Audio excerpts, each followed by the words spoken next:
change things. Looking forward. He who looks outside dreams. He who looks inside awakens. Look at all of the strength you have there. It's a Monday, Sherman. I've got my guy here, Sherman Smith Jr. If it's a Monday, it's my guy. I appreciate you being here. Absolutely. How you doing? I'm doing well. I got in after, I dodged all the people playing bumper cars on the freeway this morning. But, bumper cars. I don't know what's going on. There was at least 3 just on my way in this morning. Guys, be careful out there. Remember, you're responsible for everything in front of you. You got to drive like you're supposed to drive. Pay attention to your front bumper. Yes, absolutely. And I gotta be, I have to say honestly, sometimes I have to look up in my rear view mirror. You ever notice? Not much you can do with that, though, Perry. I know. Try to be aware. I know. But have you heard this? Because it may be a fact. I suppose since I'm driving, I should know. But that now you may be held liable if you run into the back of someone. Right. Maybe that's not a big. A new thing. But, I mean, because ordinarily, right? Yeah. If you would stop, then the person behind you would get the ticket, right? For not paying attention, I guess, or whatever it was. But now there are instances, and that not always, where you may be at fault, even if you, we used to call it slam on your brakes, or jam on your brakes. Right. You can't slam on your brakes in the middle of the freeway and everybody's going 60 and expect everybody's on their brakes. You should be charged for accelerating too fast. There's that too. There is that too. Yes, indeed. There is that too. Yes, I just want to say, guys, be careful out there. Yeah. Just be careful out there. Yeah. Did they change? Did they make the law about daylight saving time yet? Have they voted on that? That's not moving forward, it seems. I think the House moved on it, but the Senate didn't agree or something. In other words, they would, and I don't even know they're going to conference with it. Maybe so. I saw brought that up because that makes a difference in driving. Yeah, I get stunned when I'm in the presence of such youthful greatness. Stevens, my God, that's okay. I know you get ready to tap out. He's must save all the good stuff for his show, so I can't get too much information. He doesn't want to give out the show before the show. It's like having Beyonce come in for an interview and you say, "Hey, sing a few songs before we go live, before the concert tonight." Before tonight's concert, do a quick set for us. He's going. Okay, listen, I'm always down to talk with you, Paris and Sherman, about what's been going on because the weekends are just as eventful. Because we now have a trade war with Canada that we just lost. I have to remind myself, stop saying we, because I'm not making these decisions. It's not us in this room. We just get to suffer for it. Yeah. But that's on our agenda this morning. Yeah, we're going to talk about this trade war. I'm looking forward to the conversation because the cracks in the empire are showing. We are hearing about so many deals being cut between former allies and each other, right? Everybody's pivoting to China. Turkey and Syria and people who were tentatively allied to us are now making their own pacts. Right, exactly. And the Prime Minister of Canada just put a real nail. Oh my goodness! This guy said was a united front. We do. He said we knew America wouldn't be a steadfast partner. In effect, he said a reliable partner. Their agreements are signed in pencil.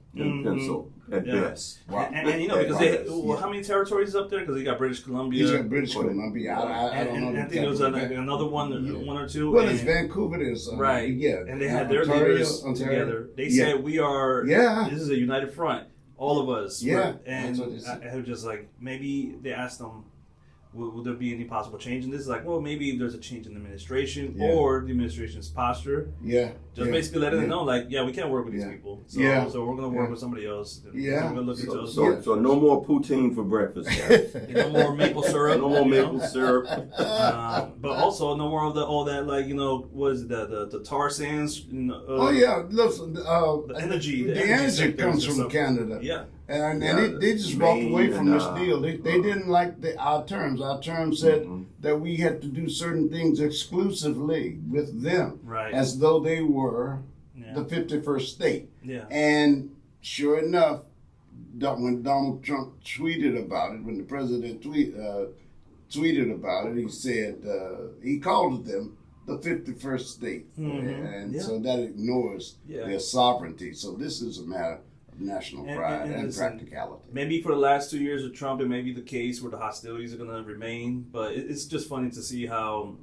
Russia and China get to look from over there, how the dynamics have changed, where people have traditionally seen Russia having this hostility with Europe. Yeah. Now it seems like the U.S. on this side of the hemisphere is going to be like this one country that their neighbors do not enjoy being next to, and hostilities and trade wars. So it's ironic. Yeah. And now we have to see that maybe the next 2 years we just kind of have to sit with that. Like, what does it feel like for the U.S. to be in timeout until we get a new president in there? Hopefully, this being in timeout. I love it. Yeah. So, let me ask you this, Steve, before you go. I know you're a student of history. What's the normal amount of time for I guess a reign, so to speak, in this world, like the Roman Empire. Oh yeah, that's one of my favorite facts. Are we about 250 years? The average is 250 years for a full cycle of an empire, and we just experienced the 250th birthday of the United States. So I think we're right on time. We're right on time, guys. We're right on time. I always like to say, after saying that, because a lot of people see that and feel doom and gloom, is just like, listen, not being number one doesn't mean that we're not going to have enjoyable lives. It's a restructuring. It's a reordering. That's what I'm looking at. It's a reordering. We're still going to be able to go on our lives. We're still going to be able to enjoy ourselves. We're still going to have sports to entertain us. We're still going to have entertainment and all that, and food and all that. We just may have to pay more for things. Sure. But, life goes on. We'll be fine. Yeah. When Rome failed, it had to give up the antics of the lions eating the citizens, but beyond that, we'll be all right. So no more lions? No, man. No more lions eating it. I'll tell you one thing. I'm gonna be looking forward to when you start seeing people climbing those fixtures that got in golden down and start chipping at them so they can have something to trade in the pawn shop, because it's gonna be at that point. Yeah. And I don't know who's gonna want to stop them at that point, because this is listen. We remain the wonder of it all is that there is a faction that remains encouraged through all of this. Our core has not been. It may have been stained, but not defeated. It may have been blunted, but not overwhelmed by what we're seeing, and that makes a considerable difference. And we're seeing on the right around the world a sort of a factionalizing now that is there've been some more movement to the right based on immigration. Some parts of that emulate what we have here, but however, there has also been another generation coming to the forefront overseas, and they are saying enough of this. Gilded age. Yes, and the U.S. has been decentered in all the aspects, right? Because that's a big word. Decentered. 100 years ago, everybody got their movies and everything from Hollywood, and that was the image that was projected around the world. But guess what? All the other countries around the world have caught up and have their own movie industries. Netflix, they got their own Amazon. They have their own Amazon. They get to see their own. So they get to see their own stories on screen, their own language. They get to see their own heroics, their own people. So when people talk about the U.S. around the world, nobody cares about the U.S. being any more important than their own country. Right. So we're now seeing the results of that over the course of the last couple of decades, where now people in the younger generation in other countries are more proud of being from their countries and representing their countries and fighting for the countries than bowing down to what the U.S. posture or image has been over the last decade or so. They're welcoming that chance to correct what they consider long-standing domination. Right. Yeah. So, all right. With that, so we look forward to a set of Wednesday night, 7. Yes. Wednesday night, 7 to 9, talking politics with friends. All right. All right. Thank you. Do the same. Good to see you. Good to thank you, man. Appreciate it. All right, Prof. That's our guy. Yeah, indeed. Professor Olazoko. Yes, indeed. Yeah. So, look, let me tell you guys about some of the things that are going on out there, Sherman. Let's tell people something about what's happening around here. Hurricane preparedness and evacuation information. I do want to do that, Sherman. I do want to tell people some of the things that are going on, and because we are in hurricane season. Hurricane preparedness. You got everything battened down and ready from your end? Yeah, Rodney Ellis. Thank you. Yeah, my information. My brother probably had something to do with this. He's Yes, yeah. So I thought you might get some of the highlights on there. Right. Well, basically, I think we the number one thing we need to be worried about hurricane season is power. Mm-hmm. So you have to make sure that you have a plan. Mm-hmm. You know, everybody doesn't have a generator. I know this. Everybody doesn't have maybe an escape route, but you've got to plan it, and you've got to decide, okay, if I can't leave the city, what am I going to do? Mm-hmm. Where am I going to go? Mm-hmm. Who in my family needs my help first? Good thinking, And those are the things. The elderly and the people who are in your neighborhood, right? Yeah, you got to make sure you take care of them. You know, we can go over all these little bits and everything. Yeah, sure. But it's a matter of priorities, I think. Yeah. Just make sure that everything that you have is a plan. Don't wait till the last minute. You know, he who fails to plan plans to fail.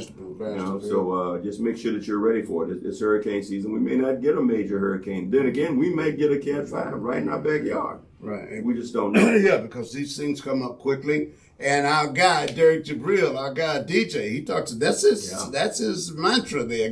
Be prepared. As with Ron Scurry, same thing happens. And we want all of us to be conscious of this. This is a real thing here. The world has shifted, ladies and gentlemen. It is no longer a matter of just waiting and when it comes running out and grabbing a few things. Right.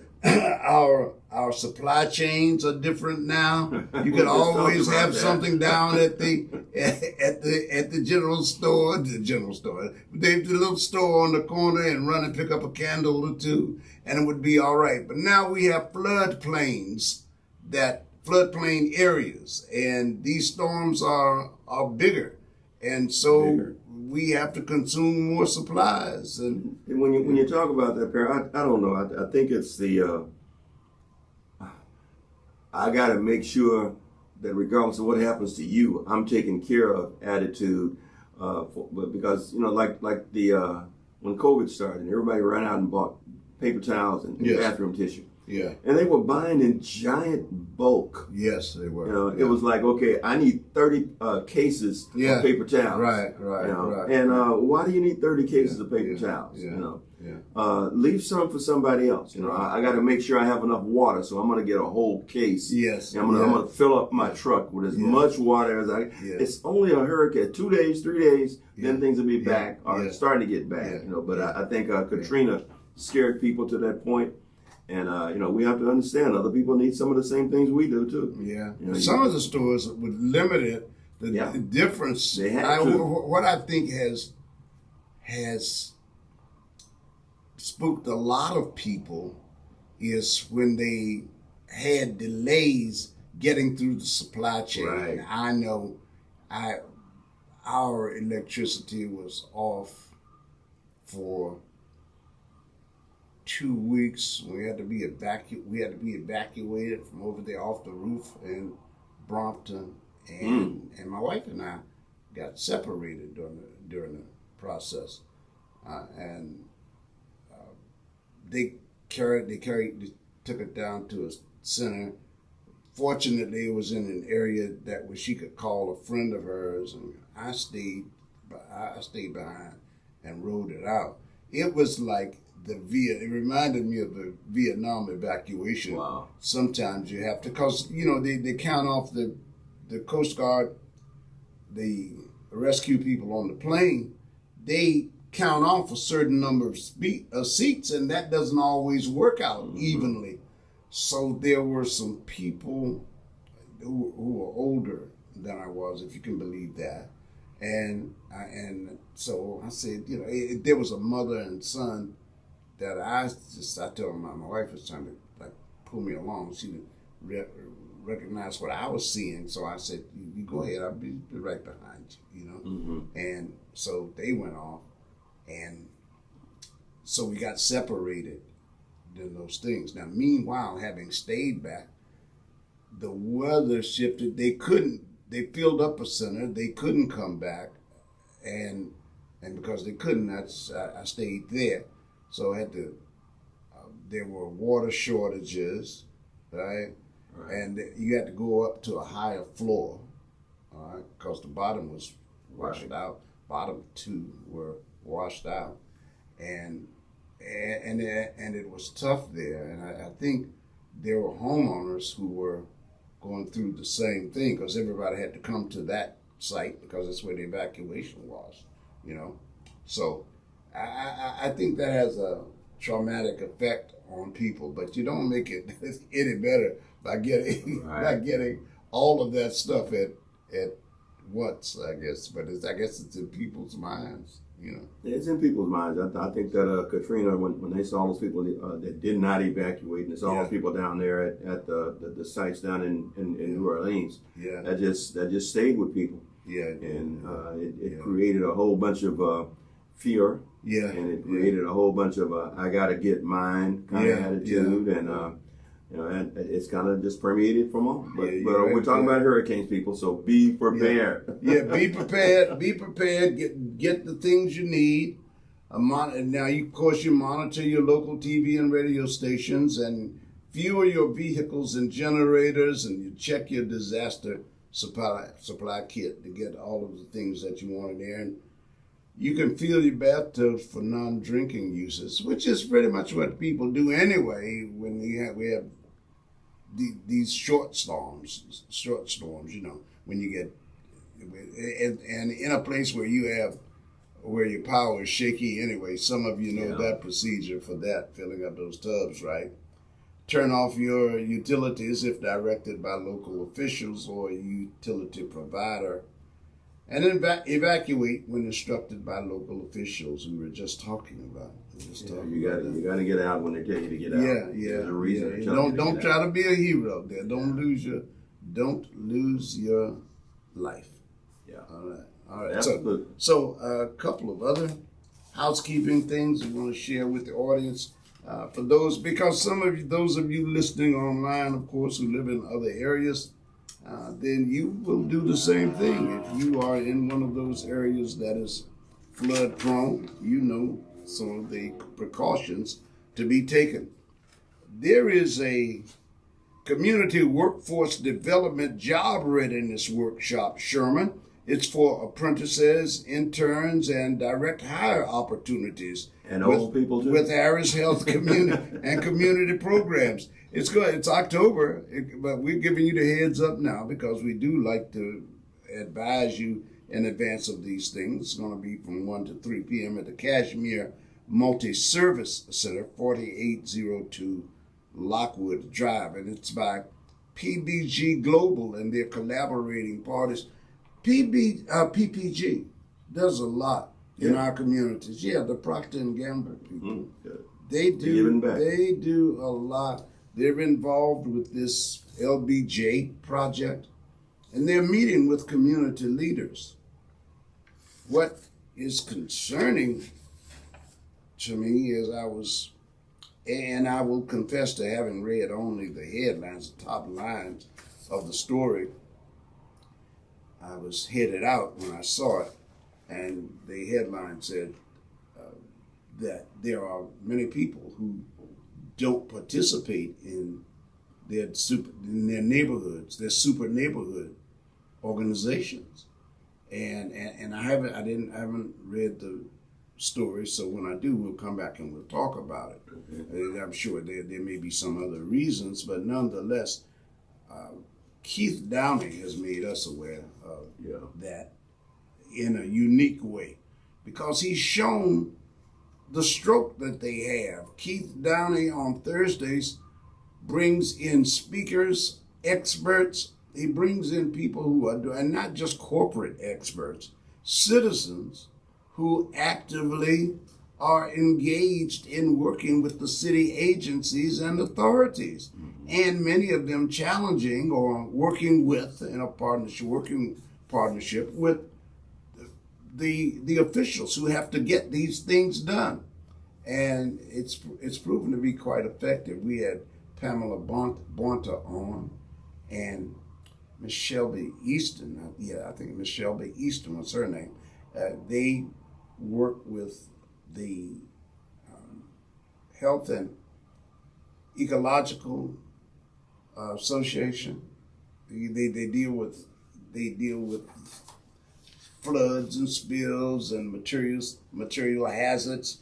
You know, when they have these cleanups and when projects emerge in our community that may be harmful, they talk about it with the officials. They're talking about it's called the Health Environmental Alliance. Boy, was I wrong. I got when I go off, I go all the way off the rails, right? And it's called the Health Environmental Alliance. We had representatives on. We had Pamela Conte and Jackie Metcalf, who have spoken to us at different times on the thing. And then for what you were talking about, the caregivers, people who work with caregivers in these situations when these disasters come upon us. So there's a range of information. And some of these people are plugged directly into other people who are at the leadership of the super neighborhood councils. So, that people should check into there. All these things, you need to be aware of if you're not already aware of. And, we're just trying to, some people we are just kind of reiterating, but some people we are giving good information out to. And I did want to mention Shape Community Center, of course. A good source of information. Absolutely. A lot of people don't realize there's actually free legal advice at Shape on Saturdays. I would strongly advise you to set an appointment. You can't just walk in and be seen immediately, but I'd advise you to call and set a time. But between 10 and 3 on Saturdays, you can get some free legal advice. Now, they're not going to run your whole case. Right, sure, right. They can at least get you started. They're not going to do a mock trial. They're not going to do a mock trial for you. They're not going to do a mock trial for you. There's also, as we're talking about Shape, there's also the Elders Institute of Wisdom every Thursday. That's generally from 12 to 2. They get started a little earlier. They'll always make sure that they have a good meal that day. So if you want to participate, either as an elder or as somebody who wants to bring an elder or somebody who wants to just help the situation go on, you can help by donating for the luncheon that they have every Thursday, and it's a good spot. They try to have events where the elders actually sit in with the youth. Because that there's a good thing that African proverb, the youth can get there faster, but the elders know the way. So you have to make sure that you learn from the elders. Shape Community Centers, just wanted to throw that in, Barry. Yeah, sure. We do urge people to do that. The news is moving so fast. Everything's moving fast. I'm looking at these feeds as they come across, and sometimes they come across on my feed, and they're pertaining to artists and people, and of course we're in an age of vulnerability now for some of our cohorts, and I look down and I see another writer has gone, Janie Bradford, who was with Motown. She did a lot of studio work there, and she helped write some of the hits that we had over in the Motown area. And by we, I don't mean me at the time. I mean I mean our society, our company. All right. She did write the song "Money" by Barrett Strong. We were talking about Barrett Strong the other day. Remember that song? The best things in life are free, but you can give them to the birds and bees. You need money. She was inducted into the Hall Writers Hall of Fame. And I heard, now this you will identify with, Lattimore died. Benny Lattimore. Benny Lattimore? Yeah, Benny Lattimore died. Straighten it out. Let's straighten it out. Let's straighten it out. I know you played a lot of his music. Yeah, I had a long version of that, Paris, and I played it one night at actually a motorcycle guy had a party, and it started out with the long guitar solo in the beginning. It's real the piercing, Kerry played that yesterday. Yes, he played that yesterday. It went over really well. I mean, people went, straighten it out. Like, okay, y'all had too much beer now. Come on, calm down. and he died August 22nd. He was 86 years old. 86. Yeah, so he died over the weekend. Benny Lattimore. Yeah. I one of the many songs by him that I loved was the one with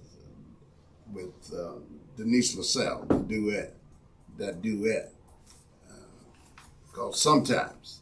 Yeah, sometimes. That was one of the great songs by him. But looking at the YouTube feed. Hey guys, good morning. We got a lot of people on YouTube. Oh, really? Okay. Welcome.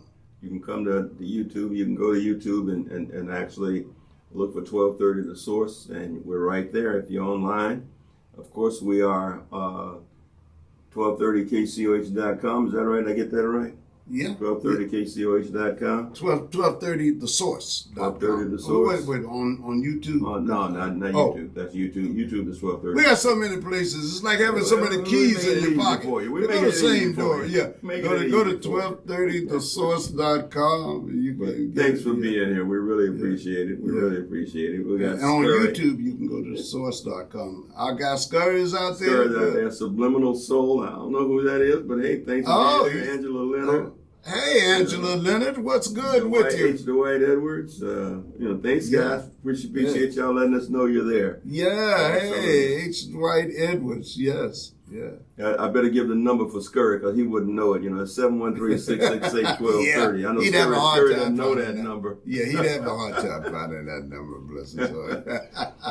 We got one. We had one caller sitting there waiting on us, Paris, but sometimes when we have to get callers. I gotta tell you. Well, let me put it in language where you can understand. Know your place. Know your place. Okay. We sit here and open up. Yeah, we're gonna get to you. We're gonna get to you. I understand. I understand how you feel, but ego has to take a back seat sometimes. Like to the actual show.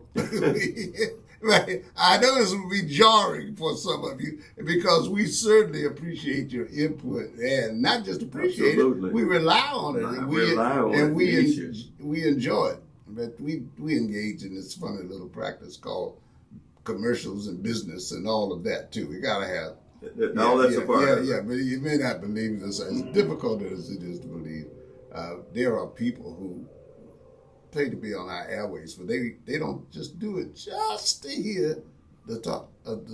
But you know who did do that though? I mean, it's quite a thing, and I thought he was brilliant for monetizing this.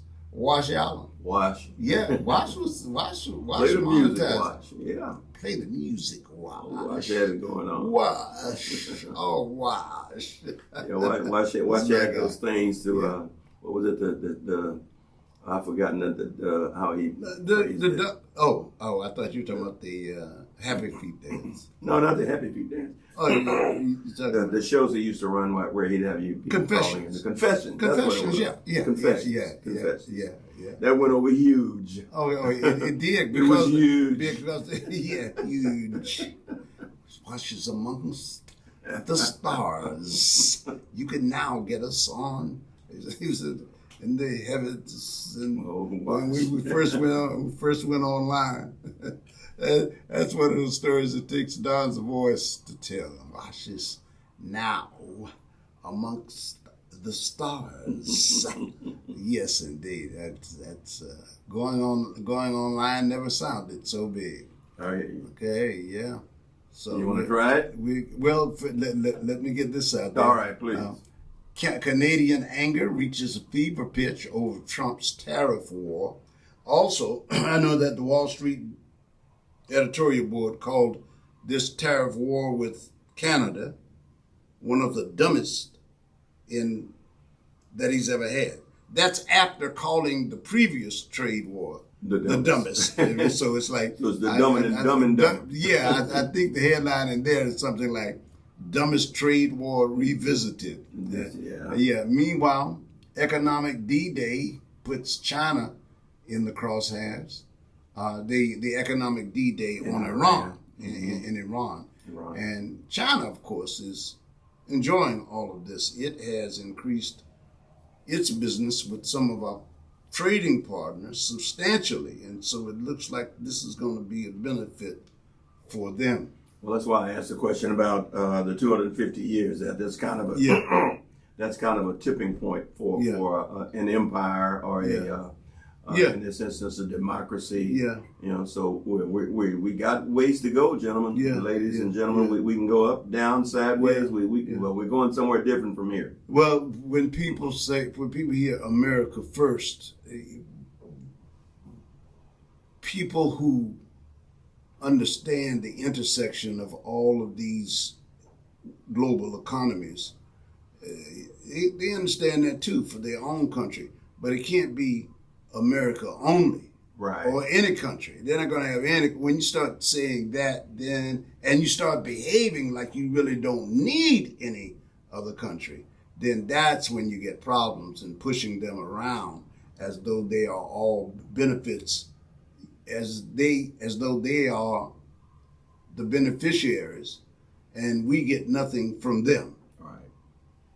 One people, one planet, Paris. One people, one planet. Yeah. That's always been my motto. And you pump a group of your citizens up to believe that madness, and that's when it begins to fall apart. Right.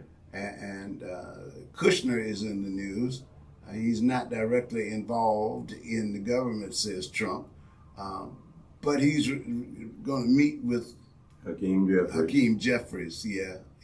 I still don't understand that, but hey, we move forward. Yeah. All right, then. Let's go to some of... you asked me about permanent daylight saving. Where the winter sun could set after 6 p.m. or later. That'll be in some parts of the country, but callers, you hold on a minute while I give this information out for you. At the end of daylight savings time, as you know, it's growing ever nearer as it approaches. It's happening as early as possible this year. President Trump has continued his push to have the Senate pass a bill that would lock the clocks. If daylight saving time were to become permanent, winters could feel different for many of us. Under the Sunshine Protection Act, states that do not exempt themselves would observe daylight saving time year-round. Since Hawaii and most of Arizona already observe year-round standard time, they would remain exempt. Now, when does daylight saving time end in 2026? As early as possible, it says. Outside of those two states that I just mentioned, Hawaii and Arizona, sunrises and sunsets would happen later than they currently do in between November and March. In much of the country, the sun wouldn't rise until after 8 a.m. for at least part of the winter. For some, the sun wouldn't come up until after 9 a.m. That's probably where, in Alaska, I guess. But depending on where you live, many winter sunsets may happen in the 4 or 5 o'clock hours.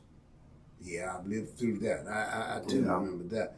If our clocks did not fall back an hour in November, as they have done for years, those sunsets would shift to the 5 and 6 o'clock hours, respectively. So we would see an earlier sunset, earlier sunset. You may even be privy to a sunset after 7 p.m., something we don't see during winter now.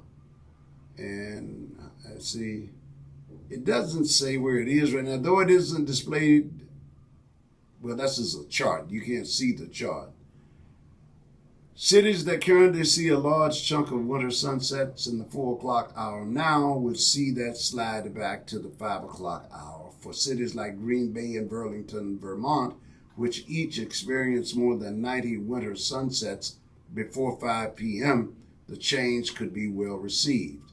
Juneau, Indianapolis, and Louisville, Kentucky would have some of the latest possible sunsets after 7:40 p.m.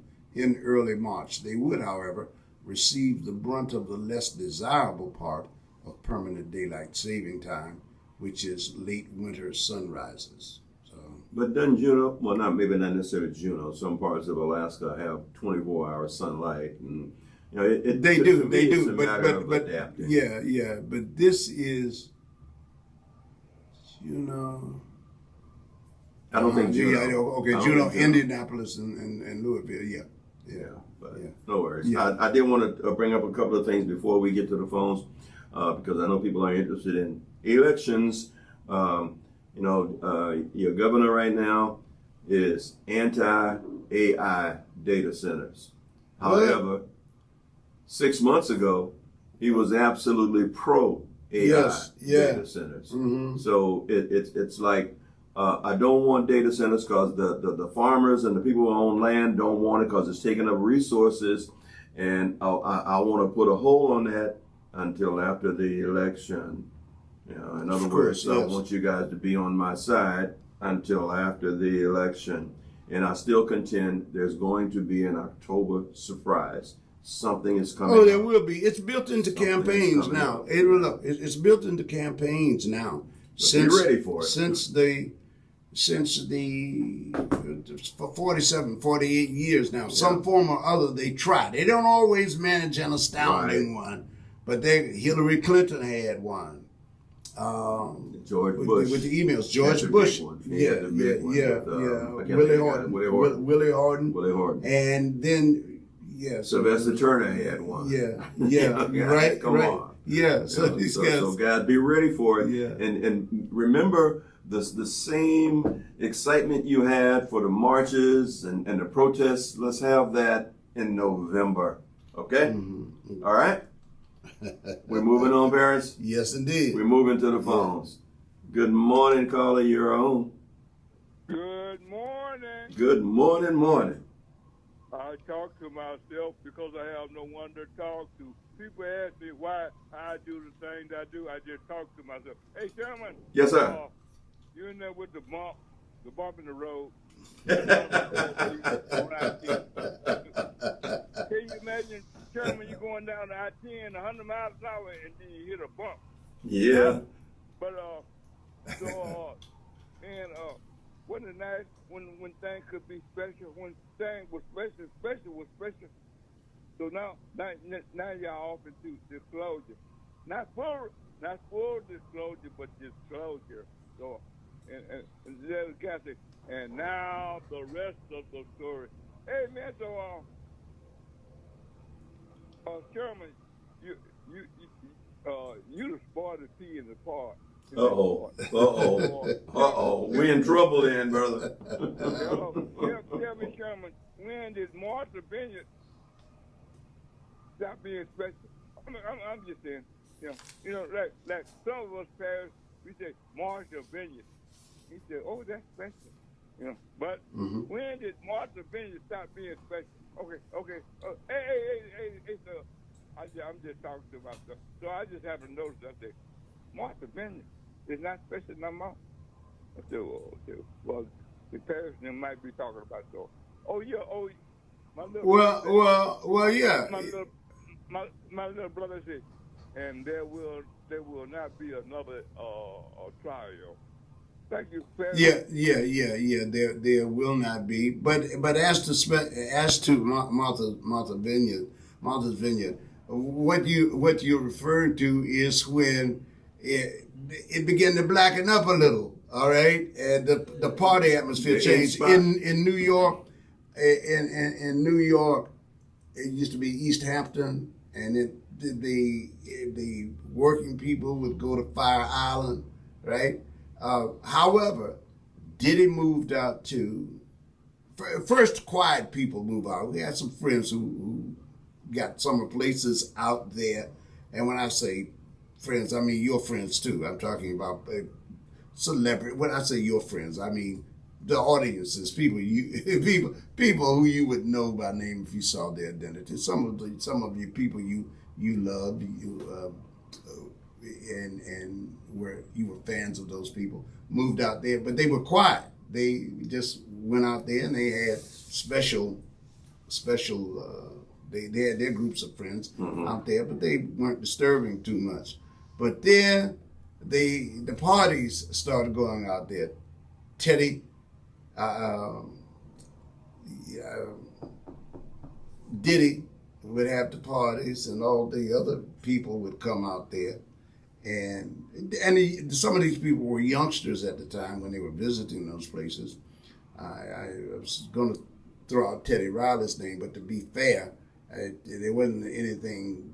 I've never known anything objectionable about Teddy. Teddy wasn't particularly raucous. He was just the opposite, actually. But I mean that Diddy would invite his fans and he would invite his friends, and his friends had fans, and so they would make their way to the island. And so it got out of hand a little, but they reined it back in. And any place can lose its prestige after a while, after so many other people began coming out there. But there were black restaurant owners. As a matter of fact, if you see Brad Johnson, Brad used to go there with his mom and dad. The reason I know this is like his mom and dad operated a place called The Cellar in New York. And so during the summer season, Brad would go down. He'd take a few of his friends who were nice. They were different kind of kids. I mean, they listened to the hip hop music, but they weren't like involved at that level. Wasn't the culture. Yeah. Mom and dad wasn't having any of that, So there were some blacks that had gotten on the island, and they had been there because Brad grew up going to that island, and he once in a while will write about it nostalgically. He still may have a place there, and so now it's quieted down out there. But once the secret to a place gets out, sometimes other people just pull back from going there, and I don't just mean white people pull back from going there. I've been there once, and I just I don't know. Apparently, I didn't do the right things. We got on the bus tour and went around the island and got off. Actually, had to got off the Ink Spot, which is supposedly where the blacks hang out and congregate. But it was just very crowded, and I don't know if it's the tourist thing to do, whatever, or we didn't get to the right spots, but it was just extremely crowded, and every bus stop was crowded, and we just went on from there. But no worries. As a matter of fact, the name kind of says it all, doesn't it? Yeah, the Ink Spot. Yeah. All right, we are having a few issues with the YouTube. We're working it, guys. We're trying to say, we got audio. We just don't have video right now. I think that's an internet thing, but we'll let's see. Now, how about down? They should be able to see it. They should be now. They should be able to see that. Let's see. Nope, but no worries. No worries. They can still hear us. Okay, all right. Call it your own. Yeah, the show continues. Good morning, Paris. Yo, what's up, money? How are you? Good morning, Mike. How about them Cowboys, Paris? Undefeated in preseason, man. Don't start that, man. Come on, it's preseason. Scurry better get on the Cowboy plane Right Nothing counts. Nothing counts. Leave you behind. Wait a minute, guys. Hey. I gotta do this. Texas, man. It's called Inkwell, not Ink Slot. Inkwell. Okay, I'll give Inkwell. Yeah, Inkwell. Inkwell. I'm there. Okay, I'm there. okay, all right. Sorry about that. Okay. My bad. Yeah, it makes a difference. It does. But I remember I remember the ink part, and I remember why. Go, Mike. Bobby Ray, look, you're talking to yourself, and I'm making noise. But I got news for both of us. There are about 8 billion people who do not even know we exist. Try that on. Now, Sherman, look, Sherman. Yes, sir. Sir, yes, sir. You get around and put this under the heading of being open. I recently got into go-go music. When I first heard, I thought it was something else. Okay, from the '60s. But you know go-go music from. I don't go. Yeah, out of D.C. It comes from D.C., Washington, D.C. Yep. Yeah. Charlie Brown. I mean, Bustin' Loose. EU. The Butt. Yeah. All that. Yeah. We know go-go. Yeah. Chuck Brown and the Soul Searchers. Chuck Brown. But yeah, there you go. So no, my broken record. Speaking of records, I appreciate things about being open. Get outside your comfort area. Look, I never even knew. Now I'm getting into another area, and you never know everything, and you can never experience everything. So why not just go outside your little bubble and go beyond your scope of knowledge or what might entertain you, or you can choose just to do the same old thing every week like we do here. And last week was an awesome week, and this week be awesome. Every single host and guest and everything. But look, Sherman, what does it mean about we're going to make it? Are we going to make it tied into the money aspect of it? Because if it is, look, I'm like a broken clock. I'm not even. A broken clock is better than I. Because a broken clock is right twice a day. Twice in a row, and I'm not. I've never been right. I've never brought anything of value.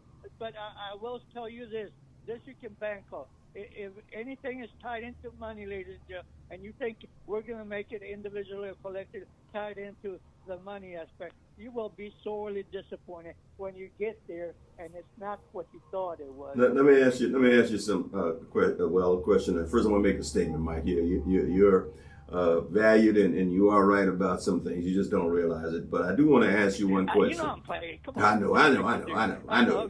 But I want to put that out there. I just want to put that out there. Okay. What kind of music do you actually listen to daily? And I'm serious about this.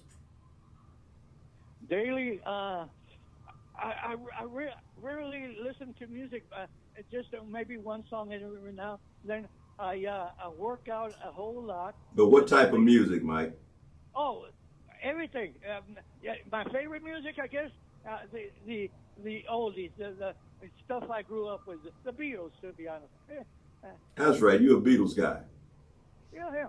Yeah, I forgot about that. I don't know because I listen to some Tejano. I listen to Daddy Yankee. I listen to a lot of the guys that have upbeat.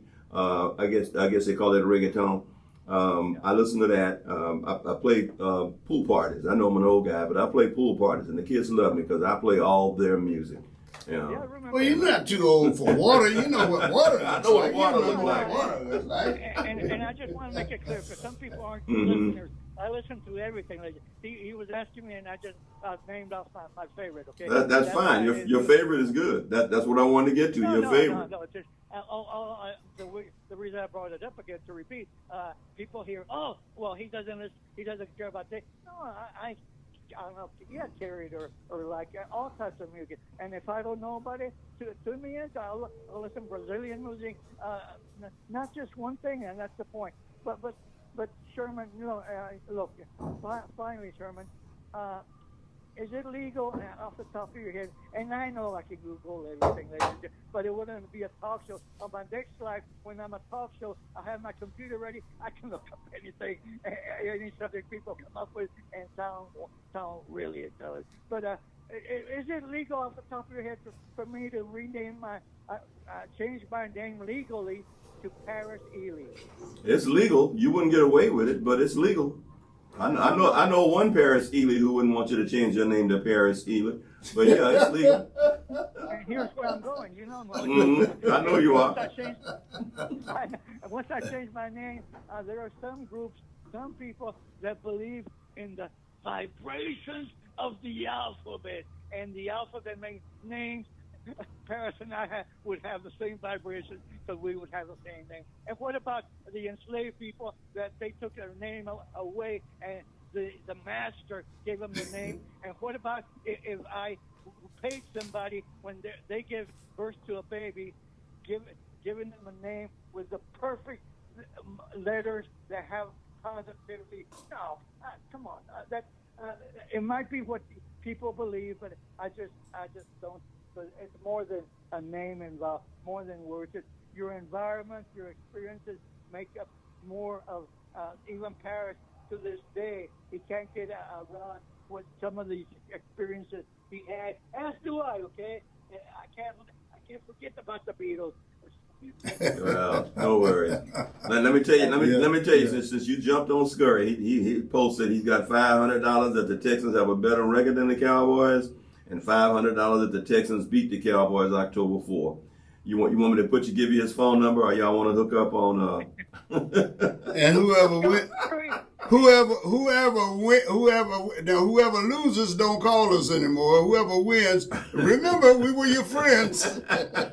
Yes, just like life. See, and with like a house, we get 10%. We get 10%. Yeah. We get 10%. Yeah. Gary, last but not least, be careful, Scurry. When you talk about America's team, NFL loyalty, the most valuable franchise in sports history ever, say, just kiss the ring of Jerry Jones like we all kiss the ring of Donald Trump. Oh my goodness! You had to run. Thank you very much. Just before you go, Texas Mike. Look, let me tell you something. You talk about people breaking out of their rut, essentially, and finding new things, finding new adventures. See, that's one of the benefits of listening to this show. We don't just do this show from here. We carry people everywhere. This is what we invite people to do. We invite people. We invite people to go and listen. Yeah, I don't want you to listen to this whole thing right now, but we just got through talking about Martha's Vineyard, and I was telling a story, and it wasn't just to name drop. All right, I'm going to follow that up, and I want you to be listening when I play it. I'm going to show Sherman here.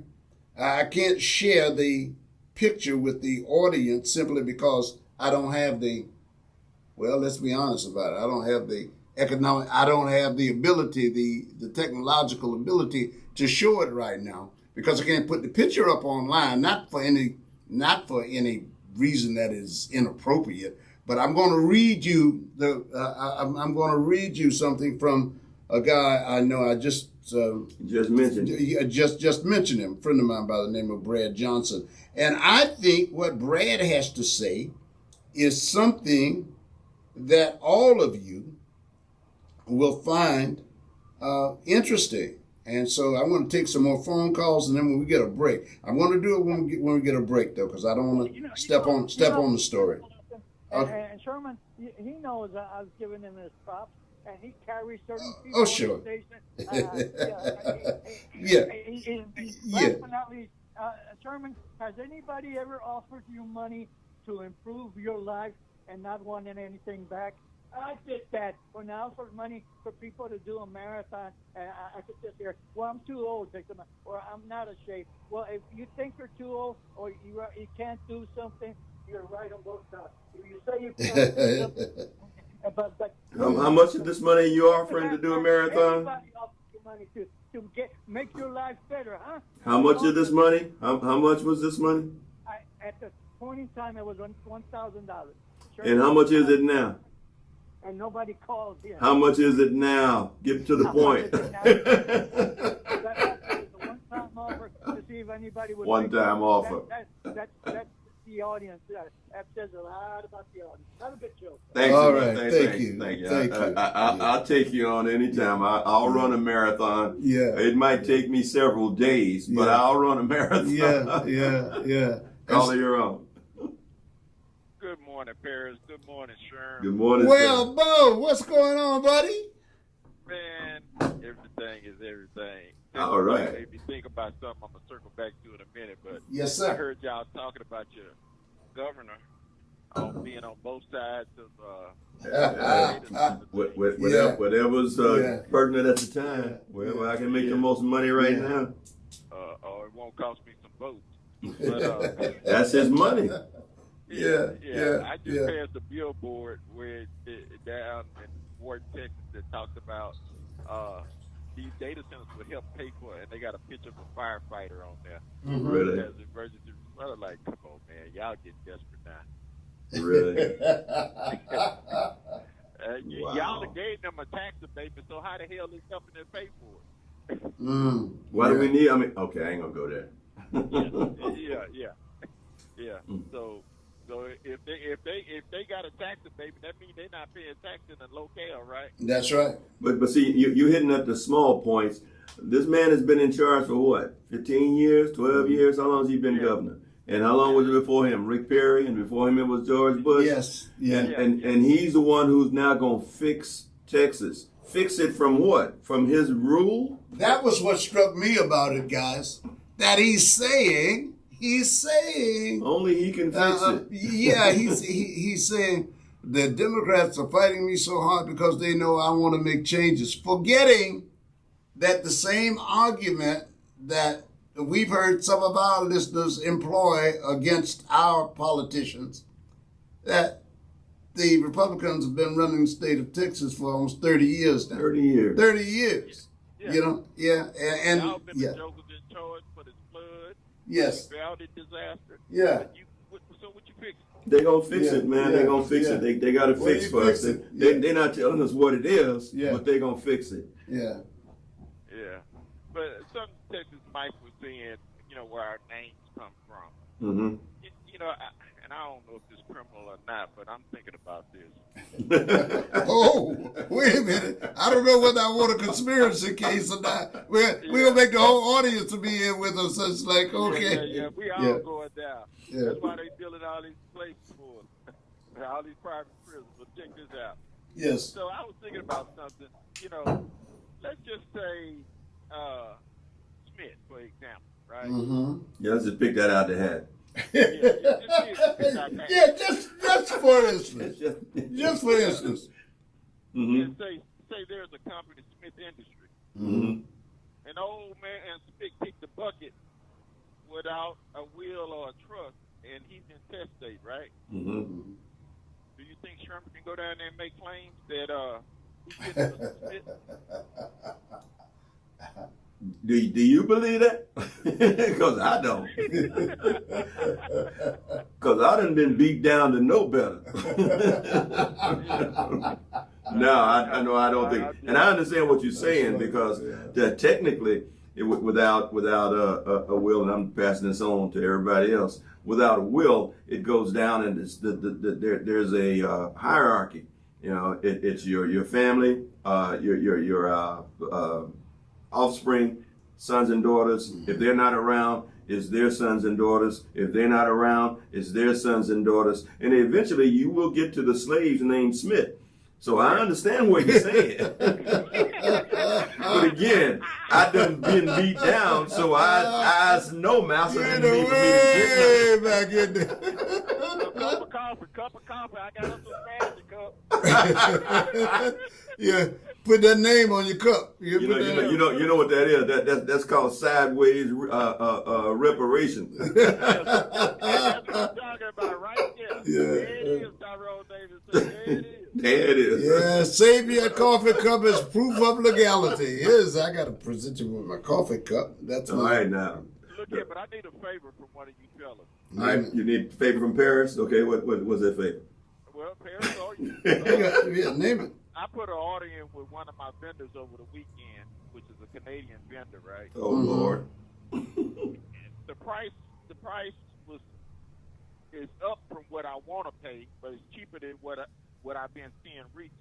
Mm-hmm. So, if they throw a tariff on it, I need y'all to go up there and pick it up because I don't need UPS or FedEx or nobody else trying to collect duties and tariffs from me when the package get here. So I need one of y'all to go pick it up. Go to Canada and pick it up for me. If you the vendor, you gonna pay. Trump said we're gonna do 50%.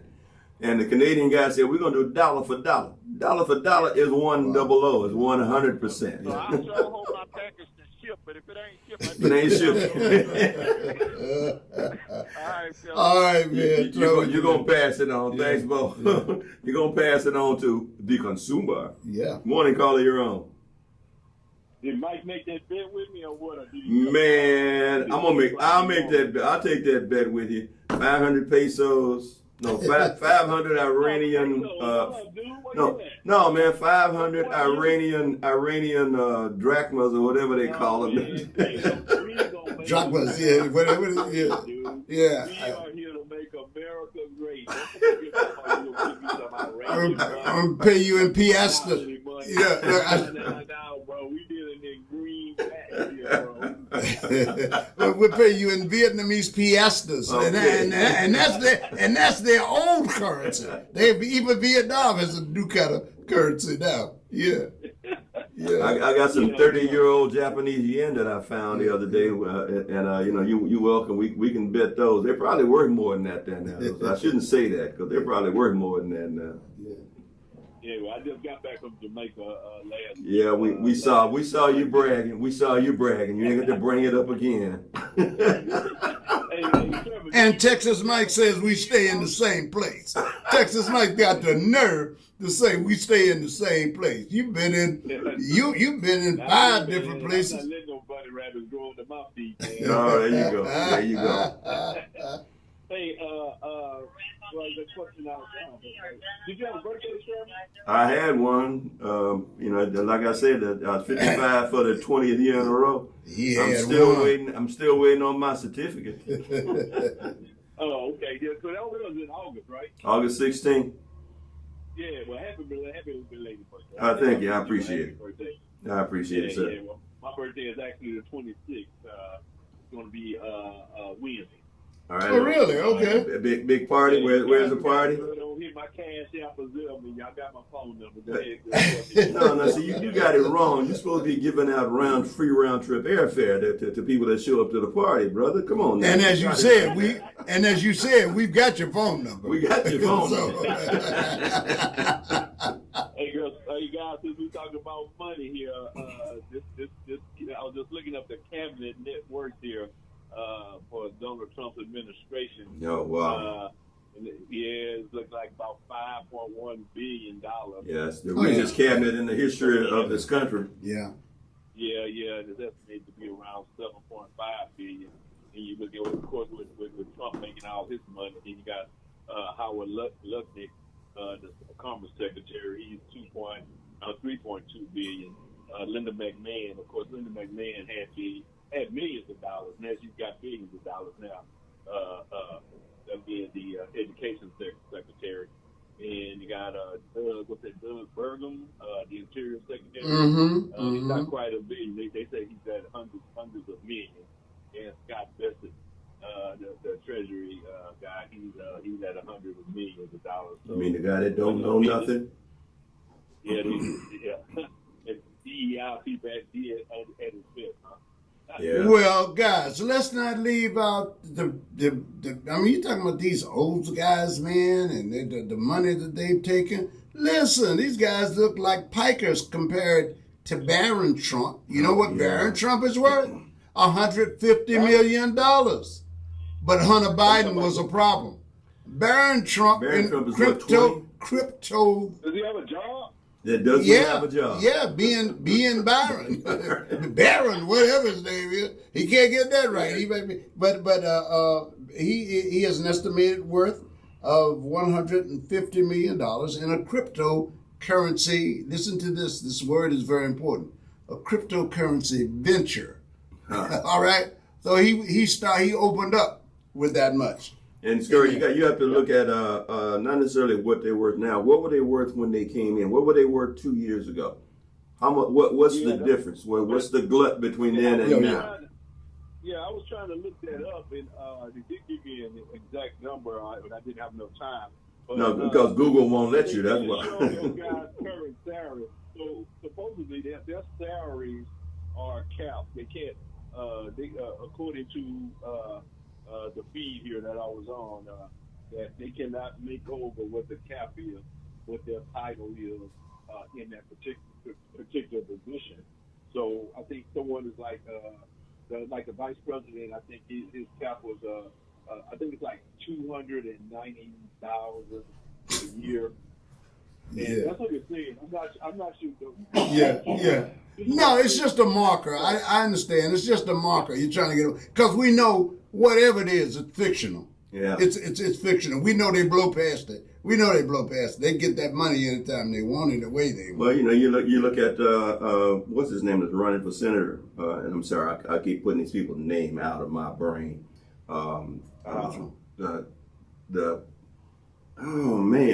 The crook that was the AG. Oh, Ken Paxton. You're talking about Ken Paxton. Yeah. Oh yeah. You look at his finances. What was his salary? His salary was what, like $150,000 a year for the past who knows how many years. And once he got 14 houses, how you buy 14 houses on that? Yeah. Well, how you pay for 14 houses on that? Yeah. But we all know that he's dealing, of course. But based on what it said, they have a base federal salary, and it said that the vice president earns $289,000 a year for his executive one position, and they say the staff only make around $200,000 a year. That's their base, supposed to be their base statutory cap for the executive branch. Like you say, I don't know how true it is, but you don't know the internet. They say the internet is undefeated, but maybe this may be one time it gets defeated. Well, these figures, you have to look at them, of course, collectively, different reports across different sources, and you find out the source that they're citing. But they are a matter of public record. There are certain things we can know, like we know that Ken Paxton's starting year, his starting salary was $150,000 a year. But we know that he owns this property that you're talking about because he had an investment in a company called WatchGuard, and then he wound up making $2.2 million. I mean, you got to be really trying not to make money if you go to Congress or you get elected. You got to be trying not to make money. You got to be willing. Money. You have to be turning down. Yeah, there's so many incidents. I mean, it's just so people come to you for so many things. Yeah. So we, in the sense that we're using the office, administration office, the office governmental office to make money. That's the thing now. That is definitely it. Isn't that a red flag? Yeah, it's a red flag that says starting in 15 minutes, you better get over here to the finish, to the line. Yeah. Get over here. We're about to start. Yeah. Trump's supposed to be coming here this week in need for a fundraiser. Yeah, I know. Yeah. Is that true? I saw that on the feed. I'm not sure. It's supposed to be. It's been reported that he's coming in to back up Ken Paxton, because they know Ken Paxton is in trouble, and at least statistically they know that Texas is in play. All right, he's 22 points. Trump himself, his popularity. He's 22 points underwater in Texas. That's not usual. Not usual. So that's on him. Sometimes I hear these polls, though, Paris. We were hearing the hollow polls when before the election started, the presidential election. We were and how also how Clinton was head of Trump too. Sure. And we saw what happened. So both polls to me, seeing that it's kind of shaky. So well, the polls are actually meant for the but look, here at the airport, I'm not seeing as many "Make America Great" hats. I'm seeing T-shirts and Trump. Well, the thing to remember about a poll is it's a snapshot. It's to show you where it is. Nate Silver, the Ipsos poll, all of these polls, some of these posters are very good. It is a couple of things sometimes that they will miss, and then bear this in mind: people will lie. People will lie. They will lie to posters deliberately to throw them off. That happens too. So I don't advise anybody to take a lot of comfort in polls. You got to fight. Any candidate who's serious knows that they got to go all in to the last day. You just have to. Yeah. And I hope Tellerico and Hinojosa are listening and knowing these things. Like they have the right advisors around them. I hope they get to start spending their money. I know Lydia said it's going to be in September when they're supposed to really get full-fledged into the campaigning. So I hope they do come their way with voices out there in the black community. They can get these votes because we're not going to just do my votes. Like I say, I have my mind made up. I'm not going to go for Paxton. There's nowhere in the world. Nowhere in the world, but that's just me. Even only one running, I'm going to write myself in there. There you go. Then let me know. I'll write you in too, brother. I would write you in too. Like Paris. I would write. Hey, I'm with that too. I'm okay. If he's the only one running, I guarantee you won't get that one. One thing I wanted to also ask. Now, they say Trump has absolute immunity, or everything he does is he's representing the president of the United States. He's doing it as the president of the United States, right? Yeah, that's what the Supreme Court ruled. Yes. Yeah. So when he did his meeting earlier this year or late last year, when he had this fundraiser to do with crypto or I think it was crypto. He had all his investors going for the dinner at Mar-a-Lago.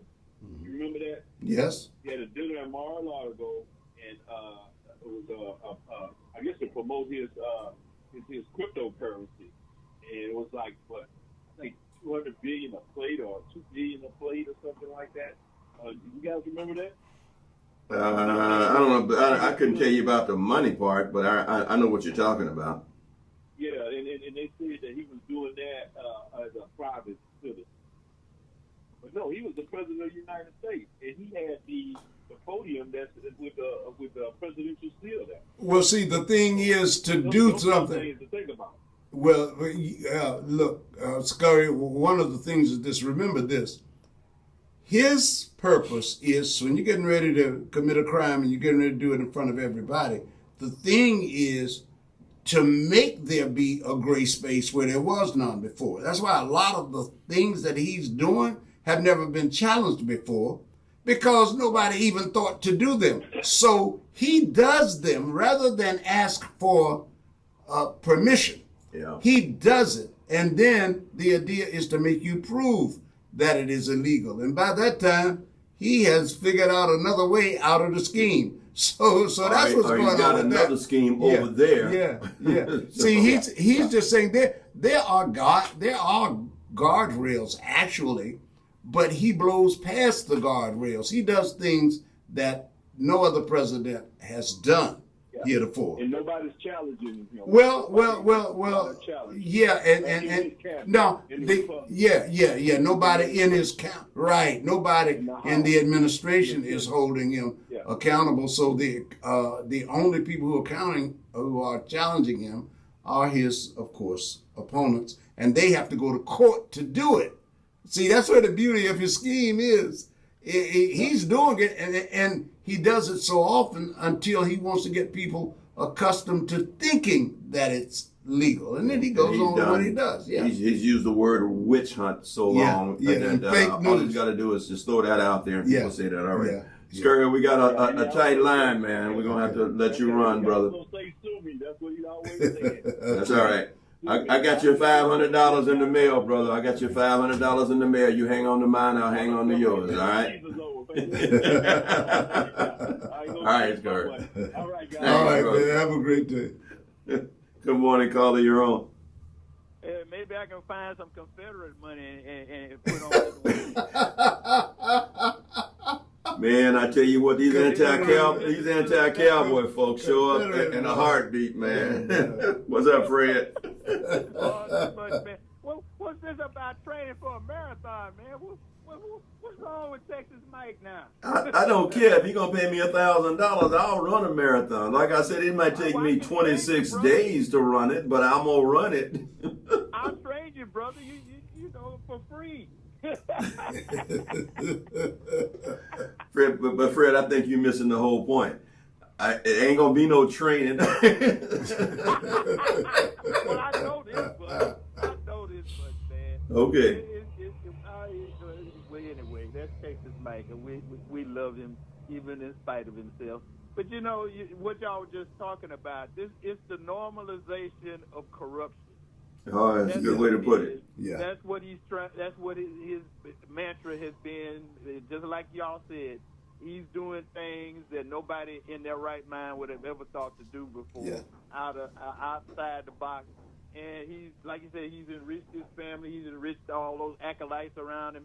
And if things turn out the way they're supposed to turn out, if people show up and vote, regardless of the circumstance and the intimidation and all the crap that they're trying to throw at us, some people are going to be held accountable.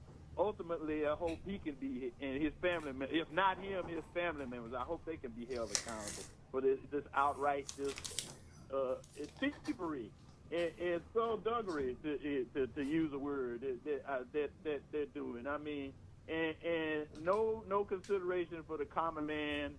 None whatsoever. You a sucker. You a mark. You have no standing, and to hell with you. And we passed our big beautiful bill. We're gonna cut your Medicaid. We're gonna cut this and cut that. 2025. I'm getting to the point to where I think we should cut the senators and the congresspersons and all of their pensions. Put them in the same boat with the rest of us. And, but of course, you know that would take a real revolution because what do they get? They get free medical care for life at the expense of us, and they get a nice pension that most of the people don't get now because the paradigm has shifted with the businesses now. They don't even want to pay people.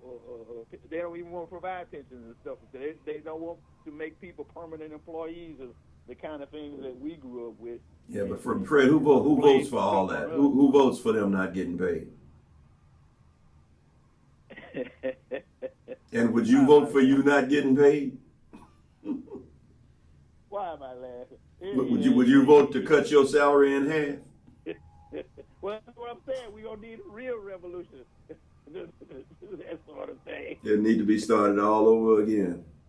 Yeah, absolutely. And the alienation of our quote-unquote friends is really the thing that is amazing to me.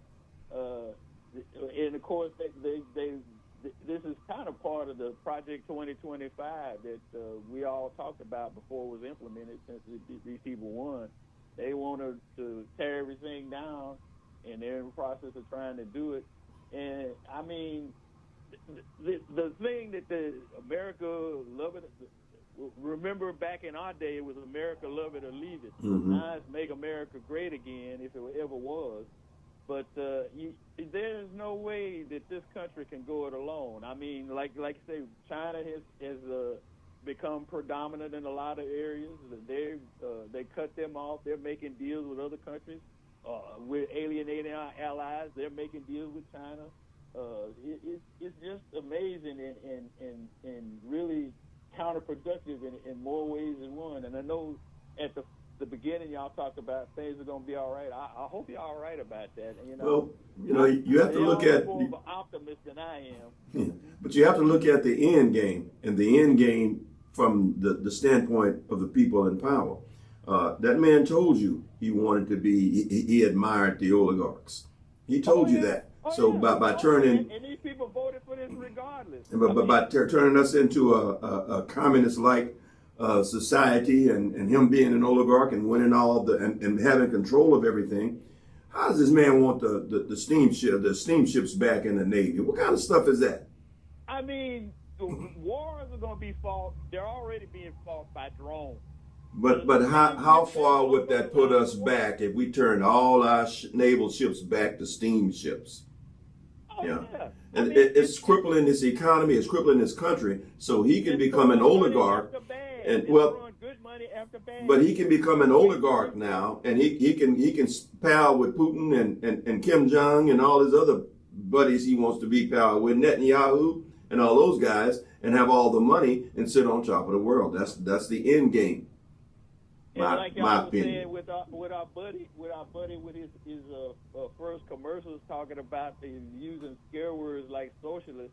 I mean, the real socialist is his boss, the person that he's bowing down to. He does whatever they want. Of the time.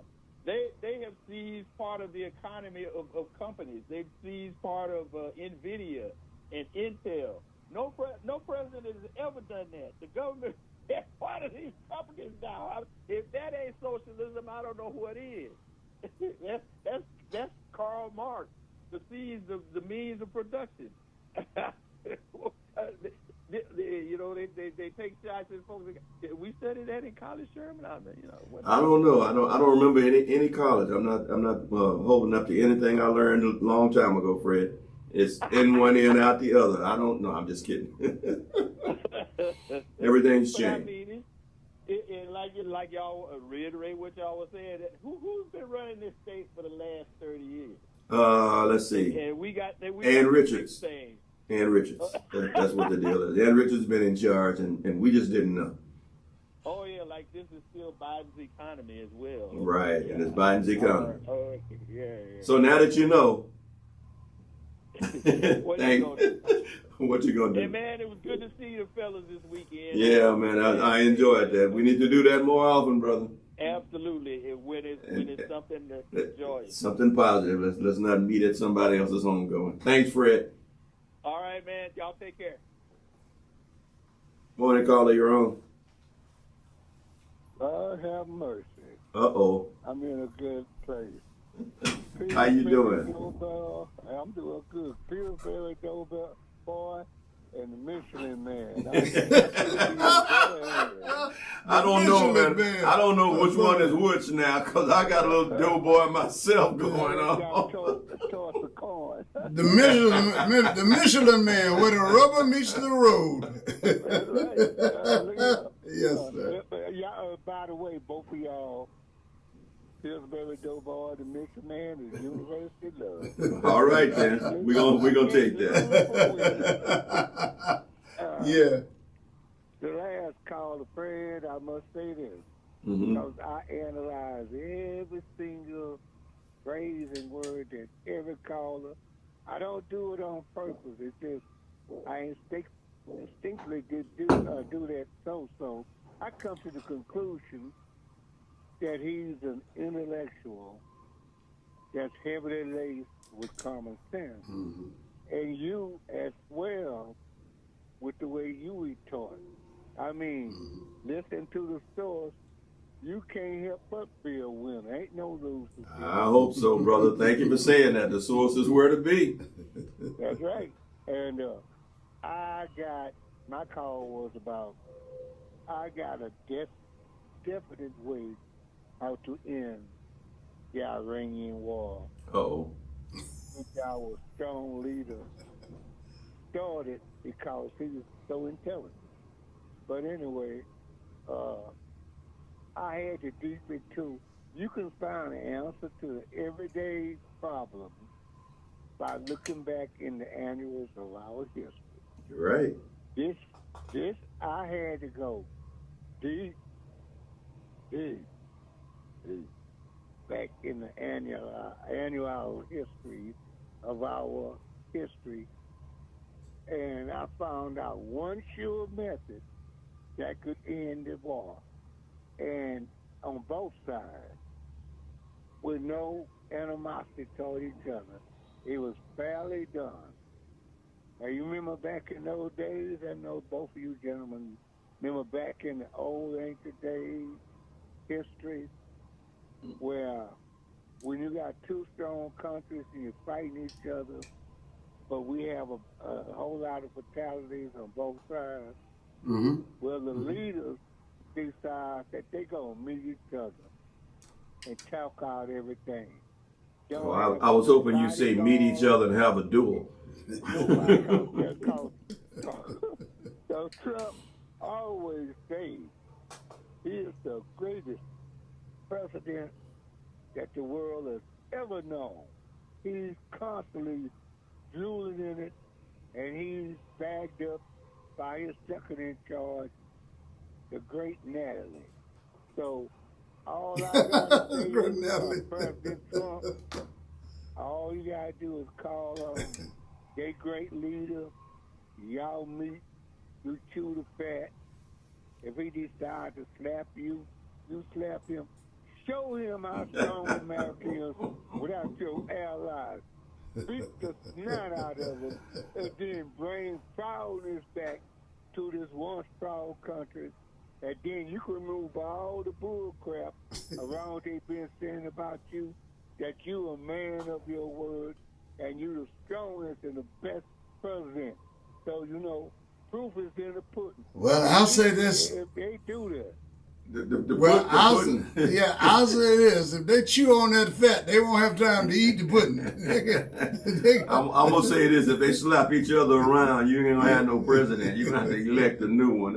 I guarantee you that. You know, it's easy to bully small countries and blow out. Yep, you're right. Allegedly boats with two people banded saying they transporting cocaine.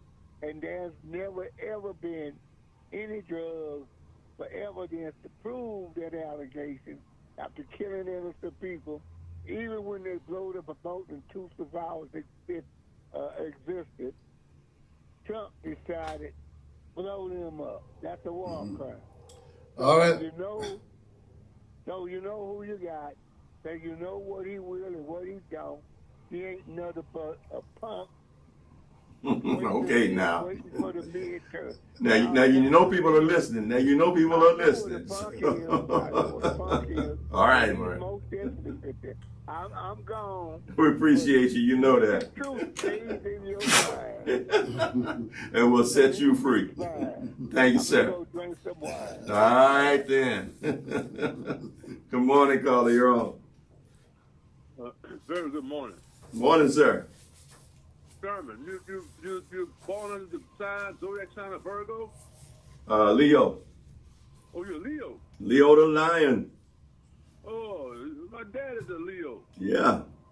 Every time I think about Leo, I think about signifying money. See, I knew that was coming. Signifying money. The lie. When he dealt with the elephant from the Ringling Brothers show. Mm-hmm. And even when he got some dealing, he still had the strength. When that monkey fell off that tree, he pounced on him, huh? Mm-hmm. Yeah. And I didn't know Paris had an old from Abraham Lincoln. Okay. He almost there. 408 years ago. Keep working on the 7. Yeah. 7 now. Yeah. My dad is 98, man. My dad is 98 years young. Wow. Mm-hmm. And he's a lifetime member of the Power Drivers Union. He was born on, he's considered the silent generation. You got the silent generation still living. Yeah. You got the baby boomers. The baby boomers for a reason. Okay? They're called baby boomers. That was the only generation that had a defined governmental title. Baby boomers. Then you have what? the generation Gen, what is it? Gen Z, then you have Gen X, and you got millennials. And then you have Gen Z. After that, you got Alpha and all that other stuff. But let me tell you, Gen Z and Gen X, when you look at mathematics, those are variables. Find the value of X, find the value of Z. And then you talk about millennials. What is a millennial? That's 1,000 years. So find the value. So, like I said, the point baby boomers were governmental invested and intrigued, after World War II. Because my dad joined the Union at 6, going on 17 years old as a water boy in 1947. That was during World War II. You see, this is not new to us. If we study history, all of this corruption, Franklin Delano Roosevelt dealt with that, especially after World War I, when you had all of these baron, what they call baron robber barons, and you had the solid generation. You talking about the Depression, and you talk about all these runs on the banks, and you had. But the number one thing you had, I mentioned my dad's lifetime member, my oldest brother, his son, his oldest son, same union. My oldest brother, Vietnam veteran, came home. My daddy got him in the union, retired for the same union, and that is very. We have to be mindful of what was happening back in those days when you had this corruption. You had mass organization, not just politically, but the labor. The labor had A. Philip Randolph. You had to have organized labor. So people talking about what can you do, don't just talk about organizing politically, because the labor unions, because you got ICE now, but back in the days you had the Pinkerton men. Right. Okay? The picket busters. Yeah. Yeah. And so this is a repeat of those eras that when they talk about make America great, the second industrial, the golden age of the industrial revolution, the inventions that black people, over 50,000 patents, and most of them didn't have it. There was no such thing as a formal education. See, they want to make America great, but they don't want you to learn and study your history. Because if you study your history, you realize a lot of things that they're doing, and you'd understand that. And I appreciate what you're saying. We got a full bank of calls, my man. I hate to cut you off, but we're going to have to... Organize. 1,000%. Thank you, my man. Appreciate your call. Caller, you're on. Good morning, gentlemen. Thank you for taking my call. Morning, sir. How you doing? I'm good. Thank you for asking. I try to be swift as possible, especially for a moment that, that legend you got over there, Paris, the Hall of Famer. The Hall of Famer. Hey, bro. You got to understand one thing, man. I'm everybody talking about Trump. Don't misunderstand me. Everybody know he is an idiot. But that idiot did not put his greedy, grafted self in office. White people did. Then you got some people called, this is me good, who drafted up Project 2025, Peter Thiel, J.D. Vance, Stephen Miller, and others. And you got that Heritage Foundation Society. They plotted this a long time ago, so we just can't put it all on Trump, because all he is the person, he's just a pawn and just following instructions. Those who put him there, everybody knows the man is stupid. He's too stupid to do all this by himself. And they are benefiting from it financially as well. That's the point. White America put him there, so they getting everybody saying Trump. But think about it though. How did he get there? All he did was put his damn name on the ballot and start lying to folks, and they fell for it. He didn't put his head there. Okay? So, and I do believe a lot of people voted for Trump. We're talking about make America great. It's just my opinion, one black man's opinion. A lot of good old white folks voted for Trump because they thought he thought that make America great again. They better put the black folks, it's going to be all on black folks back in slavery, all that other good stuff. Even some of my Hispanic brothers and sisters, they thought they had pride. Now he gave everybody a wake-up call. But they shouldn't pay attention to Project 2025. So far, Project 2025 haven't lied to them yet. It's doing everything. It's about 80% true now. Right. That's right. I remember you. Stop acting like we surprised. And to be honest with y'all, the worst is yet to come. Stay tuned, because now when you got a court system in your pocket, especially Supreme Court, y'all just start recently the one lower court judge say, no, y'all got to stop building on that ballroom. But then you got Chief Justice Ross say, no, y'all go ahead and continue building that ballroom. That's right. Huh? You know they never stop, right? You know they never stop building.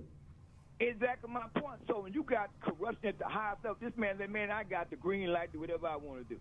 Who's gonna stop it? Well, like Paris said, you do stuff, you don't ask permission. No, because the next now remember, it's supposed to go before the full bank, right? Right. But when they get to the full bank now, because Roberts has allowed this stay, then the argument's going to be, well, we can't undo all of this stuff that we've done. And we got to do something. Ordinarily, a stay is supposed to keep you. Right. It's supposed to hold everything in place, right? But that's not what happened here. Now he's continuing to build. And as Brother Chris points out, this guy is doing these things because the voters and the people that the voters elected are allowing him to do it. Right, Chris. The representatives are allowing him to do it. Yeah. And you got that, and you got the upper court, the Supreme Court, to allow him to do it. Yes, yes. And one thing I want to say, gentlemen, now just because I'm kind of slow, I'm a product of a public school system. So I just saw where you had a situation up in Texas, up in Frisco, where one judge was recused from Camilo Anthony case. So apparently this judge was accused or removed from the case. That means they found something inappropriate or wrongdoing or ethics on his part. So now you got this other judge to come in and say, well, I'm still going to deny you a new trial. So I'm trying to make sense of this. So you found something wrong with the other judge did to get him removed from the case. That's automatic in my mind. Open door for the gentleman to receive a new trial. What am I missing here? Or as Brother Ali used to say, it's just that system of racism and white supremacy at its best again. At its best. You there, man. You there. We can't argue that point. Yeah, listen, it's whenever a judge, a lawyer steps down from a case, but they leave it open for him to go back. Now, I didn't know this until this case came about. The judge who recommended his recusal, said, we're not doing this because we found anything wrong. We're doing this out of an abundance of caution. So that was the thing. So that was the thing. Yeah, they didn't want the big blow up. Yeah, the guy said no. So in other words, they did it for press reasons, right? I think they did it to keep. They did it for press reasons. To stall, to take the heat off, and to keep the public from going crazy on it. They may have seen that somewhere. Yeah. Crazy because the damage already done. It's already been done. It's already been done. You'll have that forever. Wicked white folk, I'll be wicked white because no matter what we do, we play by the rules, the book, and everything. It's time for the special Democrats take the gloves off. These people, especially Donald Trump, these white folks are not playing no checkers. They playing chess. Yeah. And if we figure out to play this chess game, causing checkmates ourselves, we're going to continue to fall further behind. I'm out, gentlemen. All right, brother. All right. Okay. All right. Caller, you're on. Bears. Most humble big brother. My man. All right, what's going on, X? How you doing? Hey man, ain't nothing. My brother say, hey, good to go behind the Rakim talk radio. Yeah. I like that. Yeah. Hey, look, one good thing that happened this weekend. Justice was served this weekend. God's justice was served when that cop who shot that poor woman in the face died in prison. Yeah, the 30-year-old. Yeah. How beautiful is that? And I hope he's looking up at the woman that he shot down there where the fire and brimstone is going on. Yeah, I'm mean today. I'm mean today because of this racism, white supremacy with this. And another good thing that happened with this Carmelo Anthony thing is the fact that it's on record how terrible that Metcalf boy was. They didn't allow that in the first trial, did they? No. Yeah, but it's out. But that shows you how whiteness and the big white lie of racism and white supremacy works. Mm-hmm. Whereas they want to keep all their violence stuff under the radar and not out. But yet it's still, you know, they you know, anything that's black, they gaslight black people as being the violent one, but they the true violent one. Yeah, I saw a post where they put the first picture of Carmelo Anthony was him in a certain tie. After that, they posted everything that showed up was his mugshot. You know, that's what they want you to see, is mugshot. Yes, sir. And like, you know, just for fun, I like to spar with the racists on Twitter.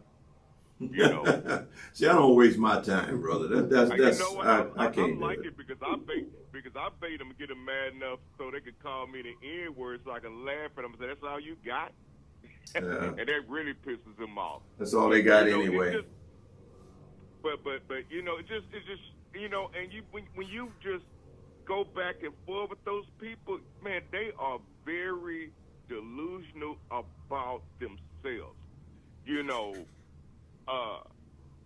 they still want to pit Carmelo as a monster, whereas, you know, this Metcalf boy was the true monster. He did some bad things. He even beat up a girl, you know, and all they said, well, Carmelo shouldn't be murdering nobody. No, if he would have kept his ass and kept his hands to himself, he wouldn't be dead right now. And that's the bottom line. That's true. And the thing is, go ahead. No, I was just gonna say, man, I'm gonna try to get these other calls in. We're really pushing it today, brother. But you know, it's when you brought that up, I immediately thought of Trayvon Martin. You know, yeah. Well, you said that he was being aggressive. That's why he was shot. Well, wouldn't the same thing count this time? But anyway, that's what I'm saying. You're right, brother. Hey, man, I'm gonna look forward to seeing you out there. All right. Okay, man, I got your number, man. I'm gonna call you, man, before we meet up before the game. I just want to see you at the games, man. Man, it's gonna be 100 degrees out there. Them Georgia Southern boys gonna melt. They ain't coming out at the halftime. I ain't trying to do that, man. All right, man. Later. All right, okay.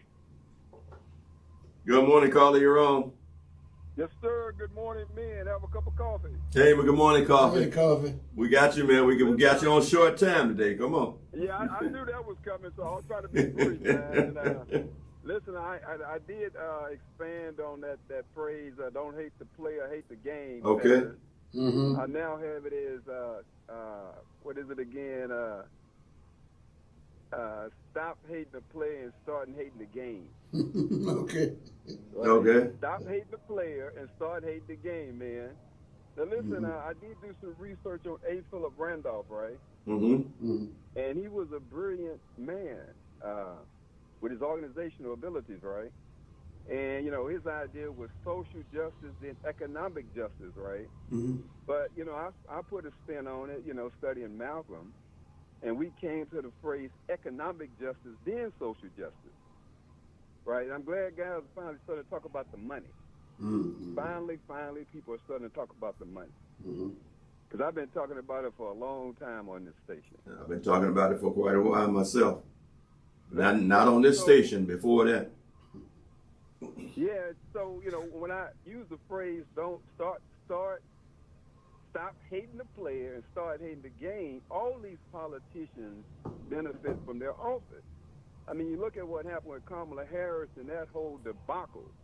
$1.5 billion was raised in 90 days, right? At least with these guys, we know where some of the money's at. It's still a big... I disagree, but okay.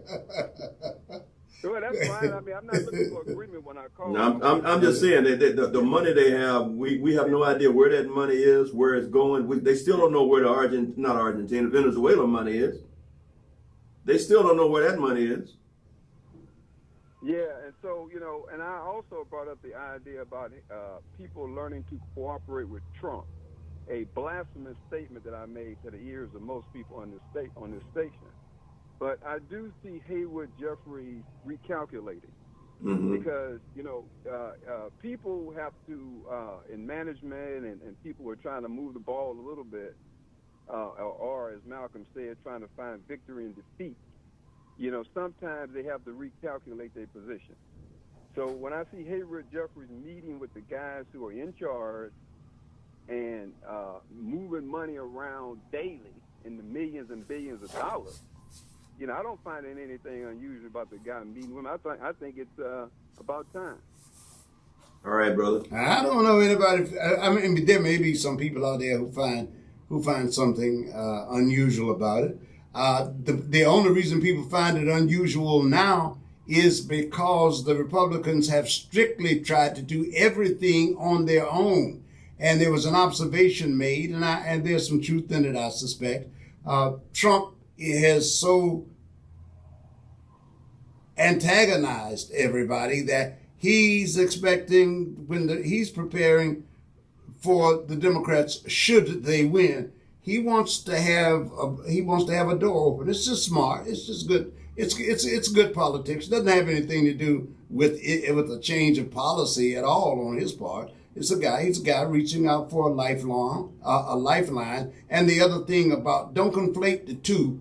I don't want the audience to. You do what you please, but I don't want the audience to conflate the money that Donald Trump is acquiring with actual government business where all of the people benefit from it. There's a difference between what you're talking about and quote, the game, as you call it. He's doing what he's doing on taxpayer money. It's called self-enrichment. And so it's not that they have to have some kind of agreement with him, compromise with him. It doesn't implicate compromise. It's mean they should have been talking to each other all the time. They reached out for him before on the immigration bill and other things. But I just wanted to drop off on that. Yeah, thank you, sir. And Coffee, my only thing is, why is he talking to Jared Kushner? But we're going to move on from there, brother. Thanks for calling. Yeah. Well, they can talk to whoever they want to, but at least they're talking. Yeah, they talking. Yeah. All right, Coffee. Thank you. Caller, you're on. Well, how you brothers doing? We're doing great, my man. How's it going? And the Watchman. You know we're tight. Yeah. I know, and that's why I just say, well, the last 4 minutes, I'm just gonna say this here. But you do have Michael coming up, so yeah. I'm just gonna say this: those who worship the money is always the money, the money, the money. Don't you know when that money goes down, which is the money that we have in our pockets right now is nothing but junk bonds right now? When it all goes down, don't you know you're going to go down right along with it because you got this insatiable desire. The money, the money, the money. It's junk bonds. Wake up. Wake up, people. Yeah. Bye. All right, sir. Thanks, man. I appreciate you. Okay, we got time for one more. Good morning, caller. My man, what's going on? I know I got 1 minute left. Real quick. Oh God. What's going on? What's going on with the mayor down in there in Lamar? I know we don't want to mention nothing about that, but what's going on? I mean, tell us about it. Well, you heard about it. You saw what's happening on the news. I don't really like to overspeak until all the facts come out, but come on, man. The sex thing with the guy in Lamar? No, man, they arrested him inside the office building, man. He's sitting in the conference room by himself, pleasuring himself. Come on. Yeah, that's what I was saying, the sex case. That's sex. That's sex. That's what I said, the sex case. That's a minister. He's a minister as well. Why do we shoot ourselves in the he don't get no pass because he's a minister. No, he sure doesn't. Man, come on, man. You gotta come on, man. Come on, man. All right, man. All right, John. Thanks, man. Yeah. Let me see what happened here. You can do like everybody else. Go to the drive. Caller, you here? We got you for a second. Hello, caller? Nah, we missed it. Okay. All right, no Well, worries. Michael is coming on, guys. Some of you might want to call back. Thank y'all for calling. We appreciate you. Call. We'll see if we can get Michael will take some calls. But, we've got tips from Gilbert coming up in just a few minutes, guys. So we thank you so much. Sherman, always, we look forward to having you here. I look whenever forward to we it. can I get love you. doing this, Paris. I Whenever love talking to people. We look to having you here whenever you can get here with us, and more often whenever you can. So just know that. And listen, I'm gonna remember. I showed Sherman the picture, but it's a rather lengthy article about that a guy named Brad Johnson wrote, and as it happens, it's a good article. And we'll transport you tomorrow, as I told Texas Mike. And I've seen. We're going to put you guys in Martha Vineyard, but tomorrow we're going to put you in Martha's Vineyard. I've seen recently a lot of things about Martha's Vineyard, big events happening, big black events, and I'm wondering what's going on there. You know? Like I said, maybe I was in the wrong spot. No. It is all that, and has been for years, as you could see by the date on that picture. Yeah, the date on that picture. Brad was a little boy. See, that's how long they've been going out. That family has been going out there, right? Yeah. I can say I stuck my foot in the inkwell. That's one of. And Brad also owns one of the biggest clubs in L.A. It just closed recently. It used to be Georgia, but then they got another. They had another one. I understand. I hadn't been out there in a while, but yeah, he's a New York kid. And and he was out in the vineyard. We'll share more of that with people. One day I'll be like that. We are the source. We are the source. Remember when $100 filled a grocery cart? Today it gets you started. Why they wait so late to come? I know. Concerned about how inflation could impact your future. At least your boy gave you a break. Everyday necessities continues to rise. The question is, will your retirement income keep pace? You may have spent decades building retirement savings, but retirement isn't just about what you accumulate, it's about what you can spend. You'll get one or two calls and it'll last for about 15 minutes. They'll get mad in 6 minutes. That's what retirement planning concepts. We help individuals evaluate retirement income strategies and explore options that may help support their financial goals. Okay, but I'm still trying to work on my garage to get it cleared out. I'm trying to figure out how to give stuff away. I won't even call it set. I got some blinds that are just sitting in my garage. A lot of them, about a big stack of them. And I tried to call Habitat for Humanity. They won't call me back.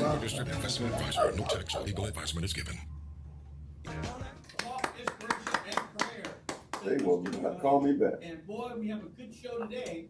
And of course, I hope everybody enjoyed our celebration of life last week. Celebration of life. Georgia Provost, because she was one hell of a fighter. Yeah, me and Fred, Jerry, this guy Seymour, we showed up for this guy's homegoing service. He's got a microphone.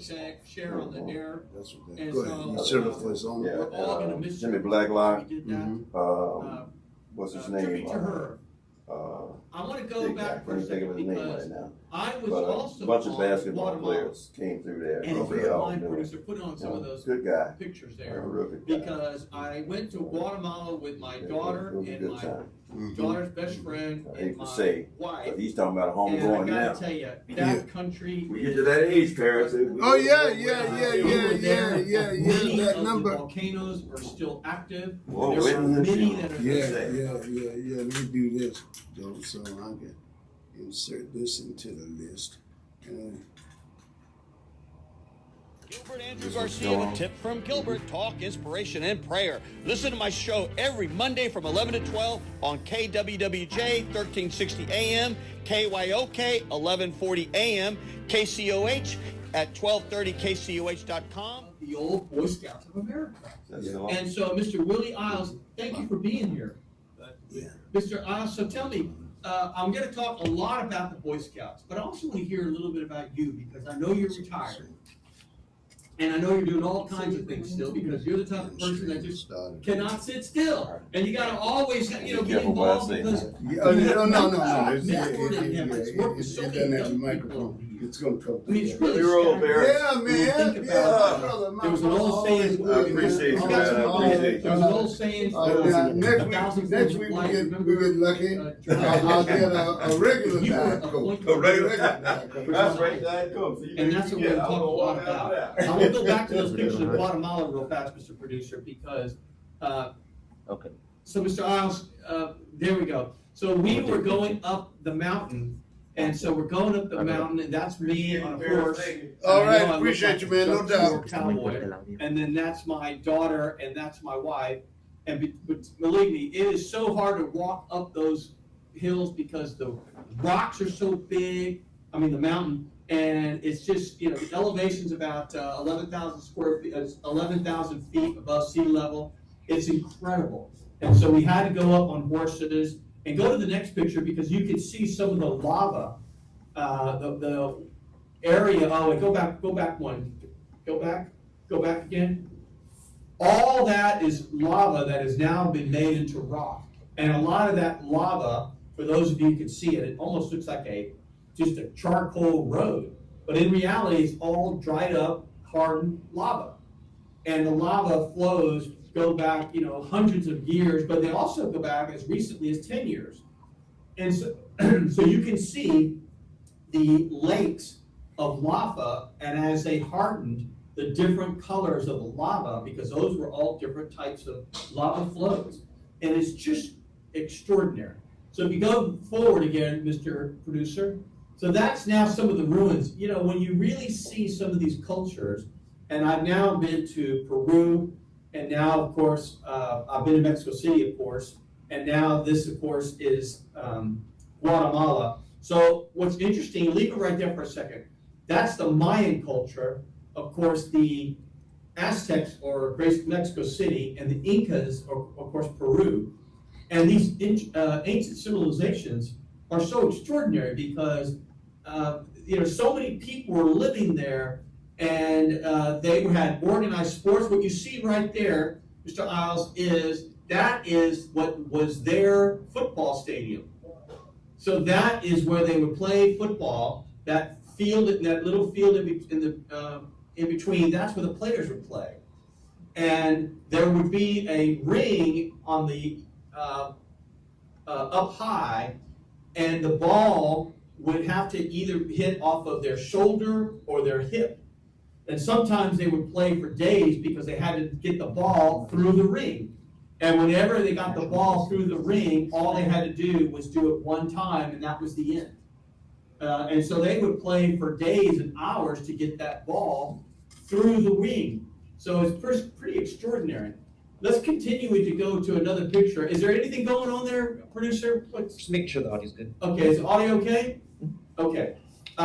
This is now the zip lining, and that's my daughter. And let me tell you, Mr. Isles, when they say to you, do you want to do the extreme zip lining or the zip lining?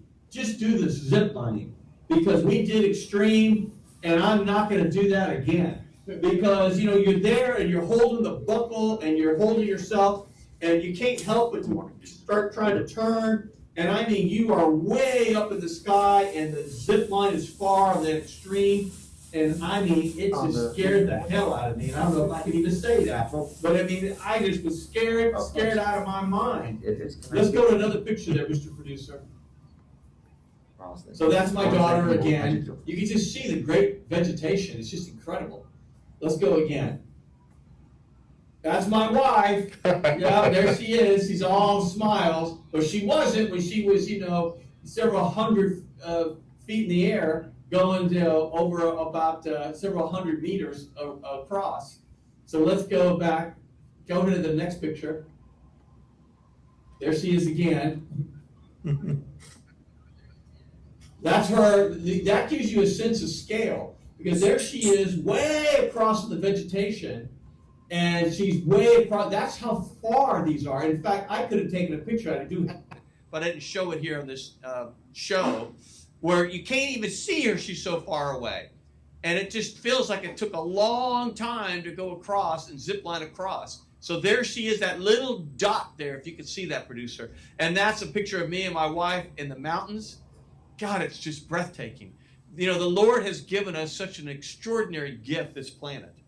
And golly, we got to do a better job taking care of it, because the bounties, the fruits, the animals, the things I saw in Guatemala are just breathtaking. Let's go to, I think I have two more pictures there. Let's see what else we got. Go ahead, Mr. Producer. We did that one already. We did that one already. We did all these. Maybe I'm at the end. Yeah, I must be at the end.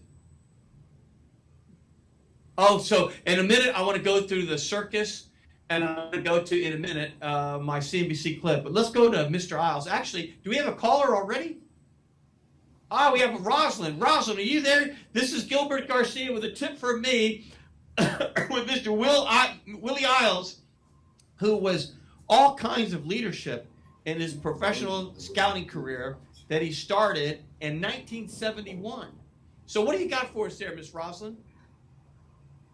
Oh, I was just calling to say good morning to Mr. Isles. I know all about him and what he does. And well, tell us. Say good morning to him. He's right on the air, and he's all ready to jump in. Mr. Isles, you got a fan here, Miss Rosalind, and she wanted to tell you good morning.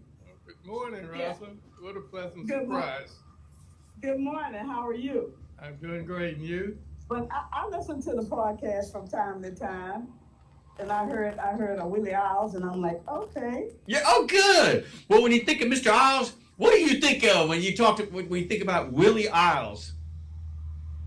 Oh, Willie Isles is a great person. He's done a lot of things. He's made a lot of accomplishments, and he's just an all-around nice person. Good guy. Like I told him earlier, I like to tease him and said I thought he probably would have been running for president by now.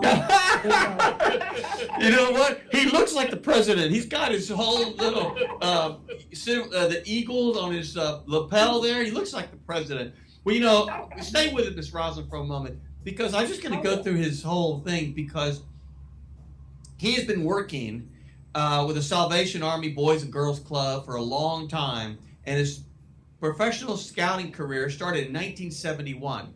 And you've been everything from the district of executive director, director of exploring, field director, director of field service, chief executive officer, and scout executive, deputy regional director. You've done. I mean, come on, you've done everything. So tell us about what got you involved with scouting. I got involved in scouting in 1963. Wow.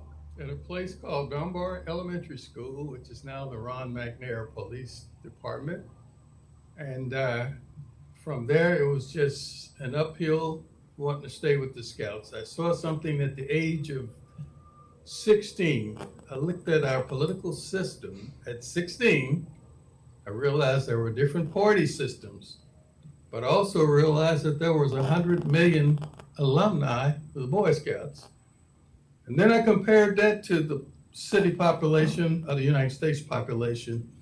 And I said, this is almost another system within a system that developed leadership skills in young men in our country. And I decided I wanted to be a Boy Scout. And I've stayed with it ever since. So it's been a long time. And the different positions, most people don't know this, but you're trained as a professional Boy Scout leader to recruit the top volunteer leadership in this country, like CEOs who were once Boy Scouts. And then those individuals serve on boards, local, regional, national. And the real look at all of this, it gives you a real clear picture of what 51% of the vote looks like in this country called the United States of America. So I never saw it as a job. I always chased my passion. I'm a guy that you're talking to this morning that's never asked for a job in his life. Never asked for a promotion in his life. Never asked for a raise in his life. But I was smart enough to know how to crush my competition with a smile on my face. And then if that's true, then the people will look for you and sort you out in a position where you can lead the change in what's needed so much today in our great country. Wow, I feel like, really, right? Student audience, I just got chills listening to that. I really mean it. Rosalind, what did you think hearing those words? Oh, I think that's great. I think it's wonderful what he's done. And yeah, like I said, all around great guy. No doubt. Well, let me ask you, Mr. Isles, when you think about it, when you were growing up, were you born here in Houston? Yes, I was born in the heart of downtown Houston, actually about 6 blocks from where we are right now. No. I grew up off of Bell and Chartres Street. And I went to the Boys and Girls Club, 1712 Walker Street, which would have been Walker and Jackson Street today, with the changes here in the city. I grew up in an international poor community, and that's how I see Chinatown today that has migrated into that space. International community means there was a Jewish population, there was an Italian population, there was a Black population, there was a Hispanic population, and that was our village. And in that village, we never allowed people to define us in a box. And with Rosalind, for example, what she did tell you was we grew up in the church together as kids. 249 Live Oak Street, that's like McGowan Street and Live Oak. And her family and my family and our families would get together all the time. And we learned very, very first class on what was important to us. It was defining our family values. Not someone else's, but our family values. I tell my daughter all the time, she's 34, and I say to her when she was a child, that there are 3 things that are non-negotiable. 1, you will go to church. 2, you will go to school and make good grades.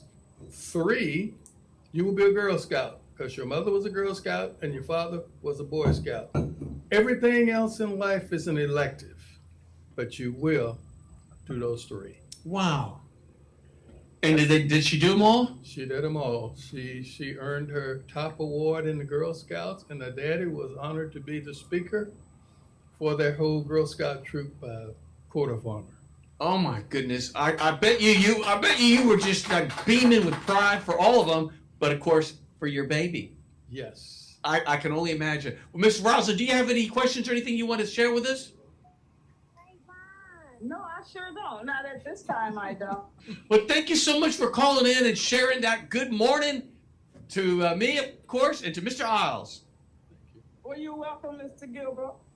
Thank you. Call in anytime. So, Mr. Isles, going back for a second, how important was the Boys Club to you? The Boys Club, when we talk about mentoring, I remember when I joined the Boys Club, I wanted to play baseball. I wanted to play football. I wanted to box. I was 2-time Golden Glover, Box of the Year. Actually, I beat the late Johnny Boudreaux out for Box of the Year at the Salvation Army Boys Club downtown. Holy cow. My rationale and reason for wanting to box was not what most people would think. They were still drafting young men during that time. I'm one of those be prepared kind of scouters. Mm-hmm. So I joined a rifle club, go to the Marine Corps base and shoot M1s, 11th grade. Joined the boxing team because if I got drafted, I understood special services, but you'd have to get me through a draft. Because my father, World War I, my father, World War I, my grandfather, my father, World War II, my grandfather, World War I. Wow. Yeah. And if I would have been drafted, I would have made a career in the military. Holy cow. There's so much in your family history. We're going to go through all of it here in just 1 minute because we have another caller, though. We have another caller. Is there Jumpin' Jess there? Oh, yes, sir. Jumpin' Jess, you got me, Gilbert, of course, and you got Mr. Willie Isles, who's, I'm learning so much more about him as we're sitting together talking about him and his great military family and all the things that he did with the Boys Club and all the things that he did with scouting. But what do you got for us there, Jumpin' Jess? No, I knew Willie back in the younger days when we were teenagers. He was the hometown hero. He was the Golden Glove champion, and everybody wanted to hang around him, be around him, be like him. And, we used to go to the Boys Club, me and my brother, and Willie was such a gentleman. He was encouraging everybody and being such a gracious winner is a lean, mean fight machine. Woo! A lean, look at that. Well, Jumping Jeff, tell me something. When you think about young Willie, I mean, what's your memory of him, young Willie? We was clean, young, trim, good looking, muscles all over, fast as can be, great boxer, great gentleman, and a great gracious winner. And everybody looked up to him and wanted to be like him. Man, what a great thing to say. And so you were also a member of the Boys Club, or you were there in the Scouts?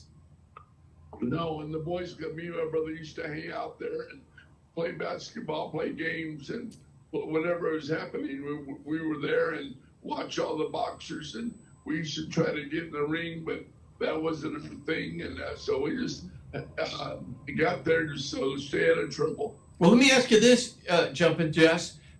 Is the Boys Club still there? No. It's not, right? No, Willie, we sold the Boys Club there in 1973. It's now at 9300 Aldine West Field. They built a $3 million Boys Club out there. Oh, how great. And so we would, the Boys Club was the place to go. It was a physical building.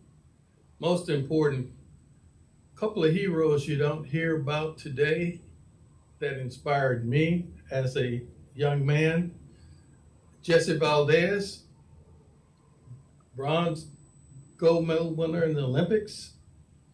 There were others that came through that particular facility. Stephen Henderson, who later made the Major League Baseball, and he played for the Astros. He played for the Mets. He played for Chicago, and I think he went on out to Seattle, and we're still in contact today.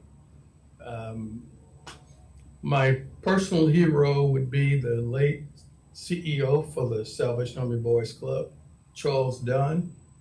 I would consider him my second father, and this is why I had a very good young understanding of inclusion, a very good understanding of diversity, and all the things that we talk about fast forward today. The Boys Club was light years ahead of what our challenges are today. We were all comfortable in our own space. We were all comfortable in our own room. The first time I had a chance to see busing was not when the school system changed in 1971. It was in 1967.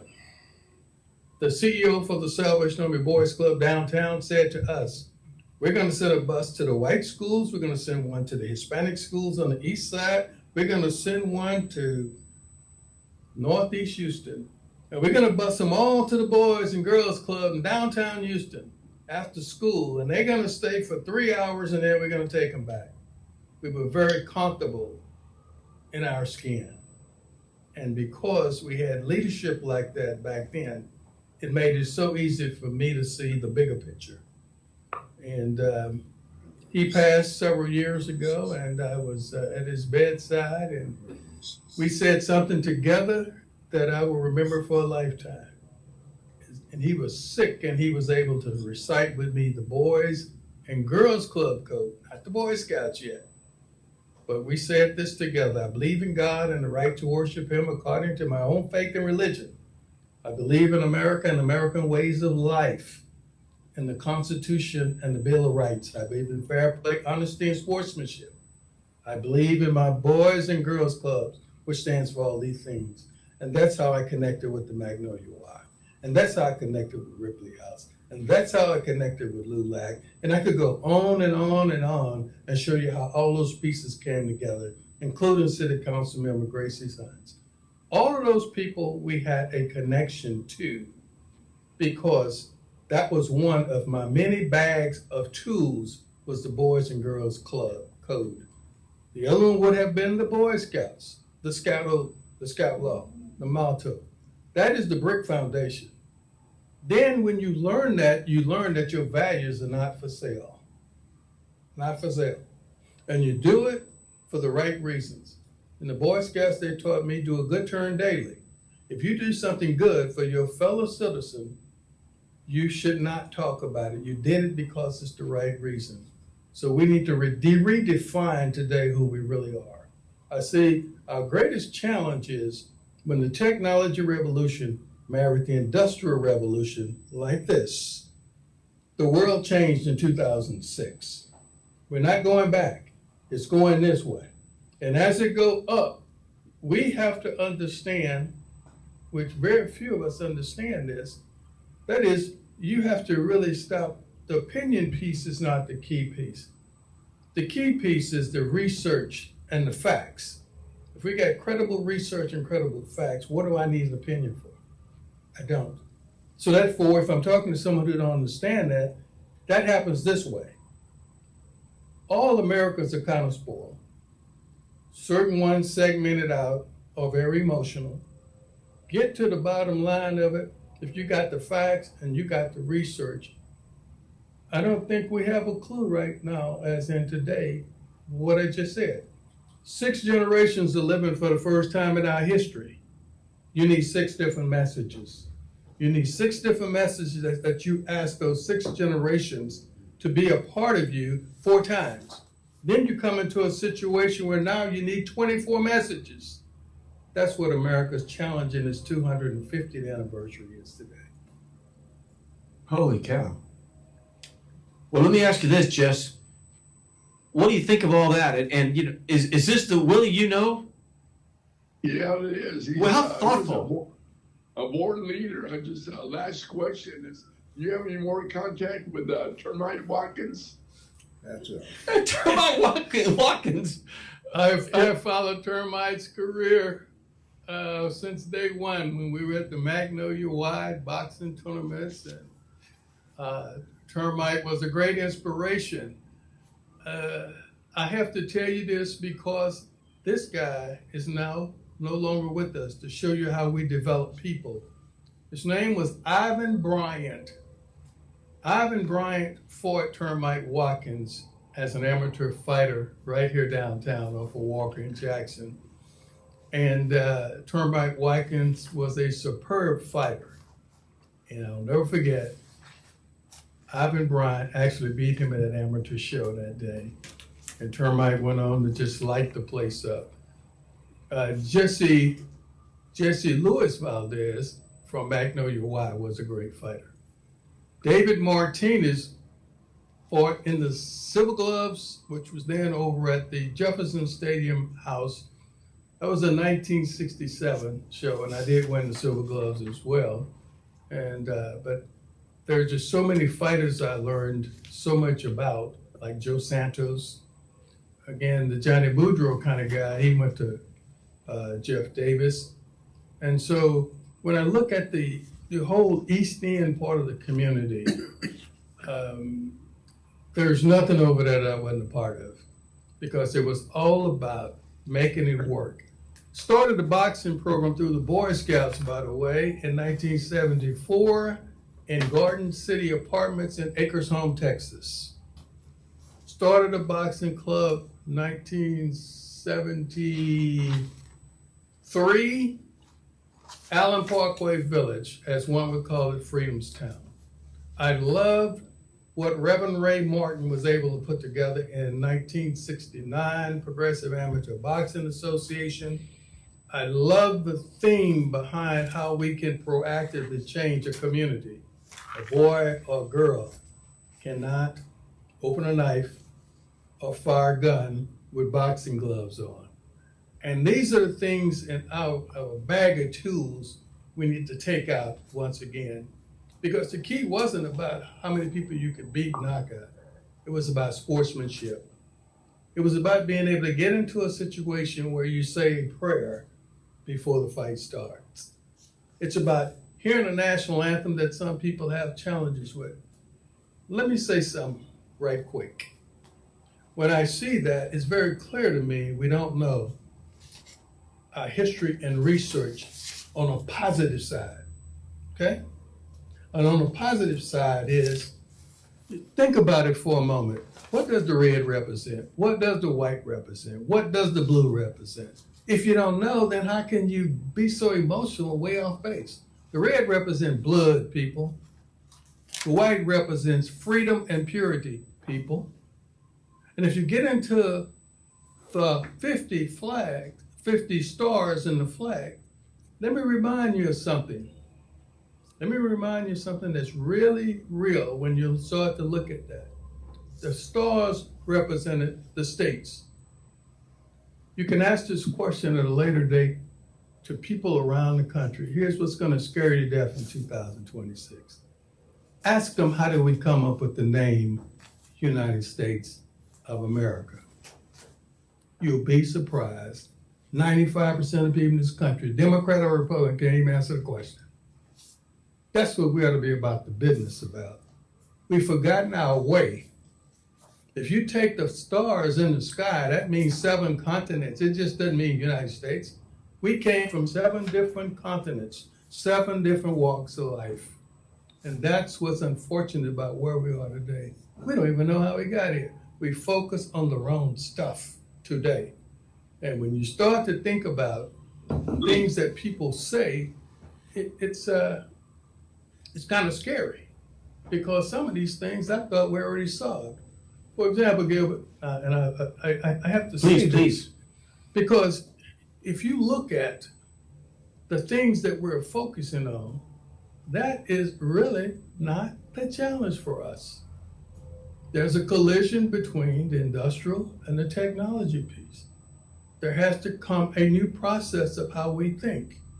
I spoke as a speaker for the Martin Luther King breakfast in 2006. The theme was, we are in the promised land. We are in the promised land if we're big believers. I had to understand that when I looked at the Moses piece and the Joshua piece. It was Joshua that took us into the promised land. If that's true, the question becomes, do we know what to do with the milk and honey? Or do we understand the difference in 2 types of gumbos? There's a good gumbo and there's a bad gumbo. Where are you in the process, in your thought process? So we're lost right now. We're lost. We're focusing on things that make us predictable in a bad way. For example, at 12 o'clock, I know where you're going to be if you're marching. At 1 o'clock, I know where you're going to turn. What I do know, you don't have 51% of the vote. Rethink what you're saying and what you're doing, and you'll find out you'll win all the time. Gilbert, if I had a chance today, I would not wear number 7. I would not wear a number 1. I would wear my own jersey. And my number on that jersey would be 51. My color on my jersey would be blue. Blue represents the heavenly body.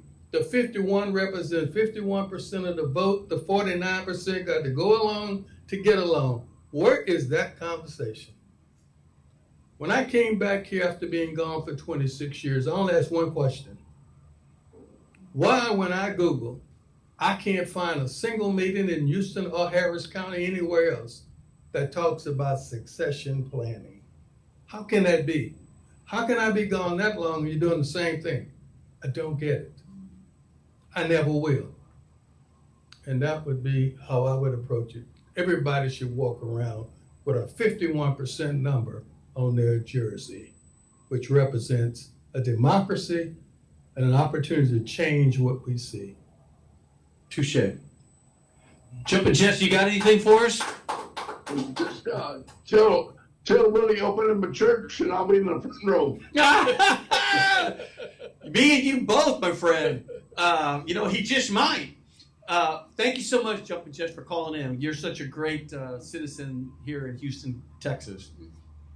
Thank you, Jess. Thank you.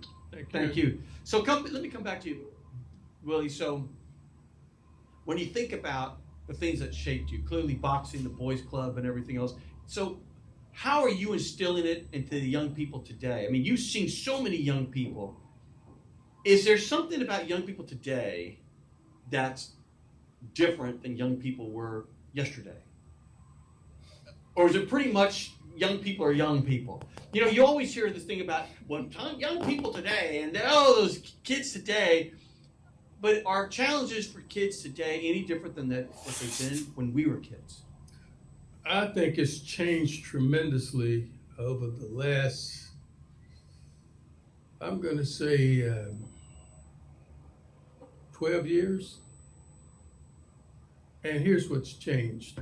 If I was in the game today in the business at that level, the first thing you would not ever hear out of my mouth is a curse word. Okay? You've already created a double standard in the system. The second thing, when I see people trying to reinvent themselves with a few select words to get your attention, I have no respect for none of them, period. And my daughter said to me one day at 34, Daddy, you're one of the only few people that I know that always use that word called values. Yeah, that means they're not for sale. We're struggling with a double standard, and we're on a collision course when it comes to our children. Let me give you a real scary unreadiness that no one's talking about. Our young people today, if they were drafted today, are not going. That's the change. They're not going because they see a double standard in front of them. They're not going. Will they fire a drone in their bedroom, a little toy machine like we're teaching them? Oh, yeah. They are not running from this country. They're going to stay. I'm telling you what I see and what I know. We're all out there, and that silent group is the most precious resource that we have to move it to the next level. And we don't have a clue what we're saying or what we're doing. And we're working against something out there that we've never seen before. Never seen before. It didn't even happen that way in the Civil War. We're dealing with a different kind of element. We don't know the lie from the truth. Okay?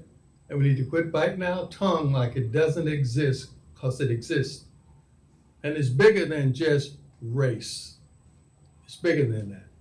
It's bigger than gender. But it's so easy to trap us in a box. I've never lived in a box in my life. The box. You can't think past A through Z. I don't get it. The way I thought was out of the box, and I got plan A, a B, and a C. That's what most people have. Not me. I saw 23 more alphabets. I had 23 more tries at the game. So let's go for it. And defeat is only mental. That's why you can turn your head left and right. You can take the shot. You can take the blow. Well, let me ask you this. So you grew up we have another caller. Hold on to that question. Is there an Emma there? Emma, what do you got for us here? Yes, I have a question for Mr. Isles. Go for it, Emma. I was wondering if you could share a story about a young person that you worked with who went on to accomplish something that made you especially proud, somebody that still sticks with you to this day. Great question.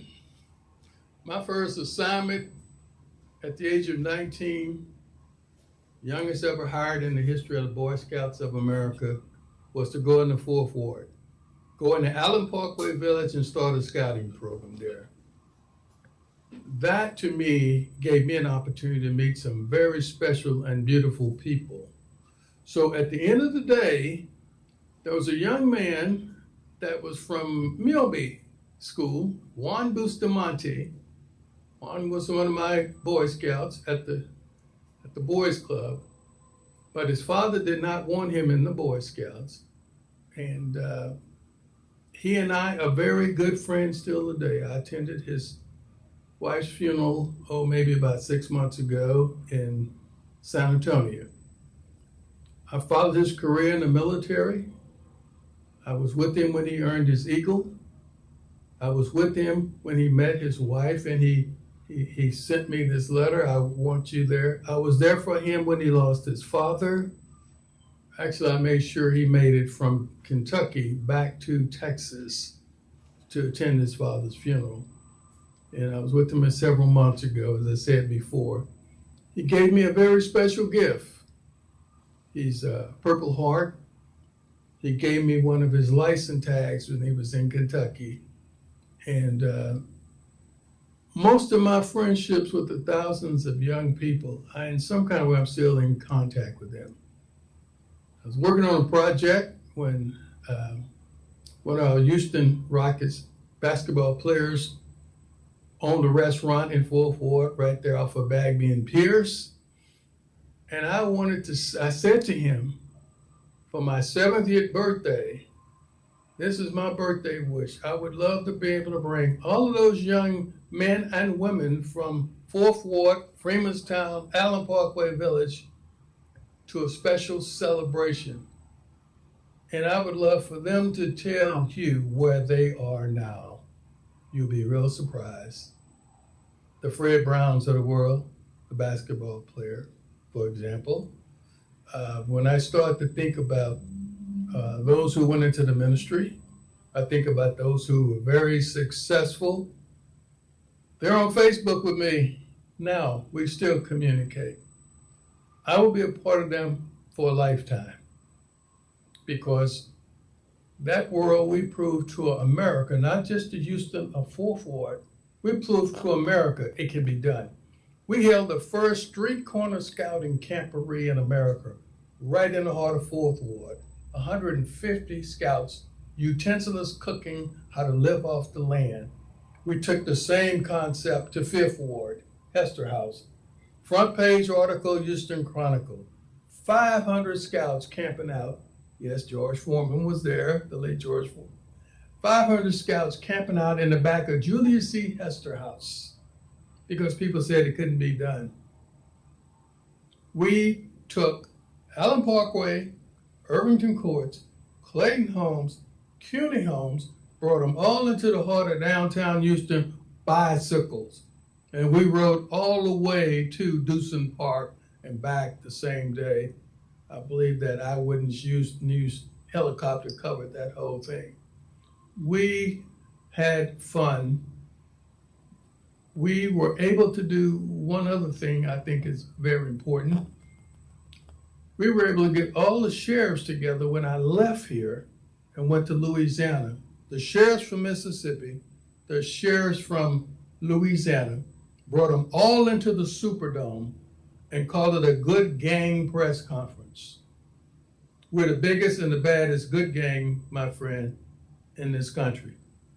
And I say it to that group of sheriffs, I'm tired of seeing our boys get in the back of the cars on 60 Minutes, and Nightline. Why aren't they getting in the front seat of the car, learning how to become a professional law enforcement officer? The McCormick Foundation in Chicago saw what we was doing there and called me and said, for every $1 you raise, I'll give you $3. That program stayed there over 10 years. I could tell you all kinds of stories, but one thing is so important. My training came from Houston, Texas. Houston got me ready, and they told me that different positions I could. I said, nope. Houston has gotten me ready to take my road on the show, all the way to the White House, and that's where I took it. Wow. Emma, hopefully you got all that, because I think at the end of the day, there's just so many people that he remembers fondly. But what do you have a follow-up for us or anything? No, that was such a great story, Mr. Isles. Thank you so much for sharing that. Thank you, Emma. Emma, I must say this to you. I hired the first female in the Boy Scouts of America in Houston, Texas, who went to Lamar High School, who became the first African-American female CEO in the Boy Scouts of America in Connecticut. Emma, I'll tell you another part of that story. I hired another young lady by the name of Hattie Hayward.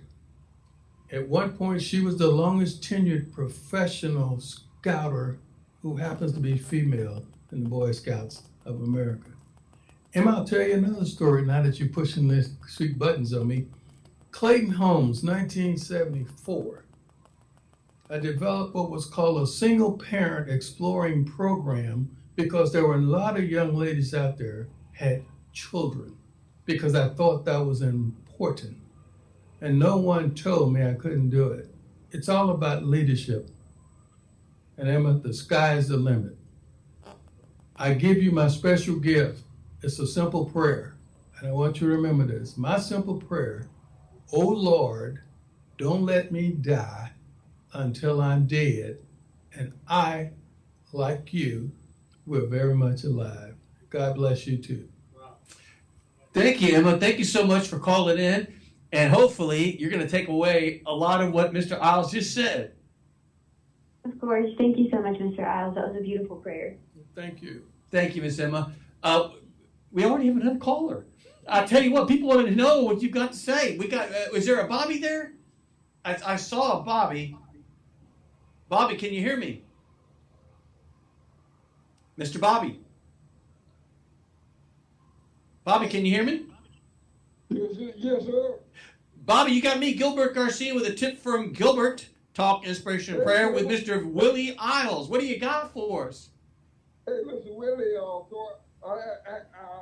was just trying to remember, and I don't know if it's true or not, but what happened, the question, the co-education, co-ed Boy Scouts, whatever happened to that? Co-ed Boy Scouts. Well, I think they still have it, and I'll tell you why. That's a great question you're asking me. No. Did it ever happen? I'm sorry. Yes, it did. It did happen. I'll tell you when it happened. See, to show you how much people don't know about the Boy Scouts of America, at one point in our history, became a political pawn in a cultural war. Okay? Study the Boy Scouts, watch the Boy Scouts, and study and watch what's happening today with America. Now, I said that to say this. 1968, I was an explorer. I had a chance to meet the late Jesse Owens, Fort Collins, Colorado. I had a chance to meet Bill Marriott, Marriott Hotels.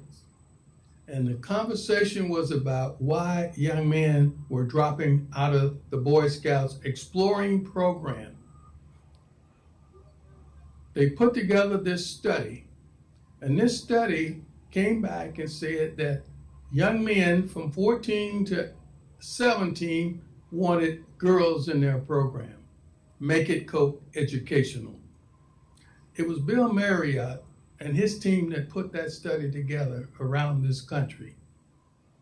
I'm going to fast forward something for you and let you laugh a little bit. That is how the magnet school program started in this country because of the exploring program of the Boy Scouts. We asked for your first career choice, second career choice, hobby interest, whether or not you're going to college, military, or in some type of vocational program. Then we got people like today, the AT&Ts of the world, to put together the study and share a copy back with every school district in this country.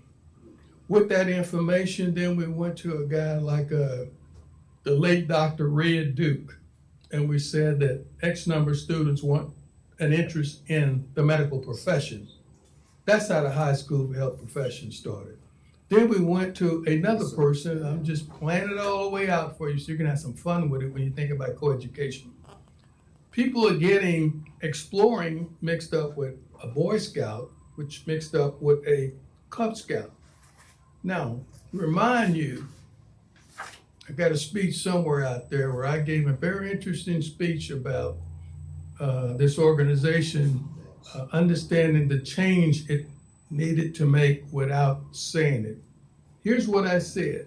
If I had 4 sons, Matthew, Mark, Luke, and John, so I still remember this stuff, huh? Matthew was obese, John was slow in school, and then one of my children happened to have been gay. Would I love, of the 4 of them, would I love them differently or unconditionally? I think only a person who understands their connection with God and country would have come up with the right answer. I didn't have to tell you what I think. I have to tell you what I believe and what I know. Unconditionally. Unconditionally. Unconditionally. Bobby, what else you got for us, my friend? Well, that's good, though. He said he had 4 rooms, 3 or 4 rooms there. There was one great thing. Love God and love your neighbor. So, and love the Boy Scouts. Okay, thank you. Bobby, thank you for calling in, my friend. We have another call. Before we go there, I want to just close the loop. We did give away those Dynamo tickets I don't recall the name of the person now who won those, but of course we were doing all FIFA all the time during FIFA. I want to show that FIFA clip real quick because we had a lot of funny things that we did during the whole soccer tournament. And this is my look back at FIFA, very quick. And of course, we all know that there was the psychic who said that aliens were going to come. So let's talk about that. Let's go. You're going to love this, Willie. Go ahead. Let me show that clip for us. Brazilian psychic Voga Bahiana is going viral after claiming that a UFO mothership will appear over a major sporting event in Miami on June 24 and take 700 people away. Okay, Planet Earth, this is Gilbert Garcia, the tip from Gilbert Talk, Inspiration, and Prayer. I'm here in Atlanta. I heard that aliens are coming to disrupt the World Cup. I'm making sure there are no aliens. Wait! Just making sure they're not in Atlanta. I'm here with Rosie. She happens to be an astronomer. And so she knows all about the heavens. So, Miss Rosie, what are you hearing about the aliens? That they coming to get us. They coming where the World Cup is. But Bo said they're going to Miami, so I think we're safe. Oh, thank God. I know.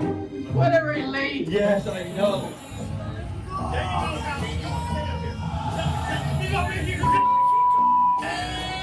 We are right here outside the National Stadium. This is sick. This is the Super Bowl of the world. There you go. Do some. You can see people are happy for your thrilled. This is Soccer USA. This is the World Cup. We're going to be all FIFA all over the show. Thank you, Houston, Harris County, and thank you, FIFA. Let's go!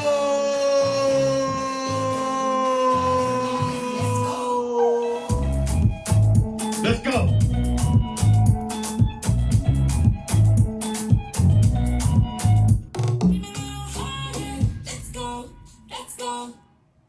What a great event that FIFA was. But hold on there, because we got another caller. I want to get in all these callers to you. Everybody wants to talk to Mr. Isles today. We have an Isabel. Isabel, are you there? Isabel. Can you hear me, Miss Isabel? Can you hear me? Well, she'll call back. Miss Isabel, just call on back because you still got time. Coming back, Mr. Isles. So, when you think about the values of the Boy Scouts, have they changed, or is everything consistent all this time? Because the Boy Scouts has been around how long again? Since 1910. 1910. So over 100 years. Mm-hmm. And does anyone know how many young people have gone through scouting? It's got to be, I don't know, millions. Millions. Millions. Yeah. That's why I said earlier, but it's 130 million alumni. Yeah. Oh, gosh. And if you look at 330 million people in our country, and then when you get into things like, I guess, outcomes, I think people really need to kind of do their homework just a little bit. For example, if I say to you, how does the Boy Scouts of America really operate?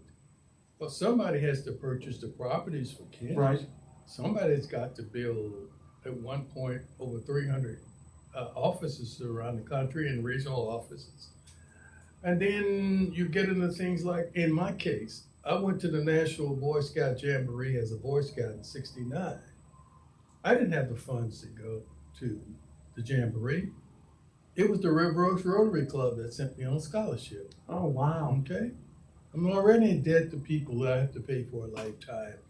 I think about the Kiwanis Club. It was the Kiwanis Club that sent me to Fort Collins, Colorado with the Explorer Group, 100%. Because I remember something that stuck with me from day one. I could not join the Cub Scouts because I didn't have the 50 cents to pay. Mm-hmm. But no other child would ever have that challenge as long as I'm living. And that's who I am. Amen. Amen. It has such an impact on young people, young boys, and young girls, but young people. And it stays with them forever to build the values of, caring about your country, caring about your fellow human beings, caring about the environment, the world. It's so critical. I think we have another caller already. Who was that? I saw a name there. You saw. Oh, Derek. Are you there, Derek? Yes, I am. How you doing, Gilbert? Good. I'm doing great. You got me, Gilbert Garcia, with a tip from me. And we have Mr. Willie Isles. We've been talking about all kinds of things. But what do you got for us? Yeah, I just want to definitely say thank God for my brother there, Mr. Isles. Mr. Isles, I know exactly what you mean, because I'm one of the ones out here as well that use the term values. Because I be telling to the children that you got to be a value creator. You got to be able to give something and leave something. The work, dear brother, that we do, especially for young people, is a thankless mission.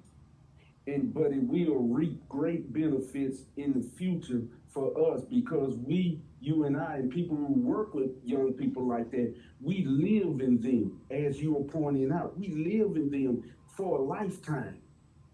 And that's all I call it say. The city of Houston is 640,000 square miles. I think 30 miles extra with the water, 670,000 miles. And I tell you, we're so scattered out and about, but thank God we're there as beacons of light. Thank you for taking my call. Mr. Derek, thank you for calling. That's very sweet of you and very on point. I hope you call in the future, and anytime you got something to say to Houston and Harris County, Derek, you call. I will. Thank you, Rick Gilbert. Thank you, my friend. You're not going to believe this. You probably thought to yourself, what the heck am I going to talk about for an hour? Are you ready for this? I'm ready. It's been an hour. I mean, and I feel like we haven't even scratched the surface. I think I feel like, you know what I feel like? I feel like I'm sitting here and I am just, young Luke. And I'm here with Obi-Wan Kenobi. I'm here with Obi-Wan Kenobi. I'm so grateful to be here. And, we only have a couple of minutes. We've been on an hour. And if you had to think about your parents, I'm sure they're looking, assuming they're not with us, from above saying, golly, we did good with our Willie, because you did a lot of things that touch a lot of lives, directly and indirectly. But, think of the web you created of solid citizens. Michael Lawrence Harris. You got to feel real good about that. And I'm sure your parents are smiling, saying, we did good. How wonderful. And you're doing it, paying it forward with all the young people. And so I just feel honored that you'd be on my show. And I hope you come back. I'm going to give you the last word here. What do you want to look in that camera and say to Houston and Harris County about the Boys Club, how it shaped your life, and how you want to inspire any young man or young lady out there about why it's important to stay connected to their faith, connected to the community, connected to each other, whatever you want to say. Thank you, Gilbert. I learned over the years that song I used to always sing to my daughter, I'm a promise, I'm a possibility. Because as a kid growing up, I had the same speech impediment as I heard President Joe Biden talk about his journey. I used to practice on our Cub Scouts public speaking until I rehabilitated myself. And to young people today, as you look at the world, pick out its positives. Pick out the positives. Celebrate every day till the end of the year why we're 250 years old. Because we will only pass this way one time. If it had not been for Boys Clubs of America and Boy Scouts of America, which I gave 48-year career to the Boy Scouts. But I knew it was time for me to move on if I'm truly the mentor in the type of programs that was built for young men and women. And today, when I look back, I want to think about a young lady by the name of Brittany. Brittany was a member when I was director of our youth ministry for 10 years at our church. So Brittany is an individual when she called me, or any young person that called me that I've worked with, they're gonna always get me to say yes, okay? I'm not a guy who's a show horse. I'm a workhorse. I don't even go to celebrations. I leave that to someone else. But when it's all said and done, I'm still working on my ticket. When it says, well done, my faithful servant, well done. Thank you for allowing me to be here. You know what? When that train arrives, you're on the express train because you've done so many wonderful things in your life. And I thank you for being on our show. Thank you. All right, Houston, Harris County, thank you for listening. I can't believe it's been an hour already, but we've had Mr. Willie Isles of the Boy Scouts, but much more than Boy Scouts, much more than Boys Club, but really just a real philosopher, just a real overall good human being to talk a little bit about what shaped his life, pearls of wisdom for all of us. And I want to say, please join us every Monday from 11 to 12. Of course, you know where to call if you have questions about anything you want to ask any of my guests. And this is Gilbert Garcia with a tip for me, talk, inspiration, and prayer, saying, we'll see you next time.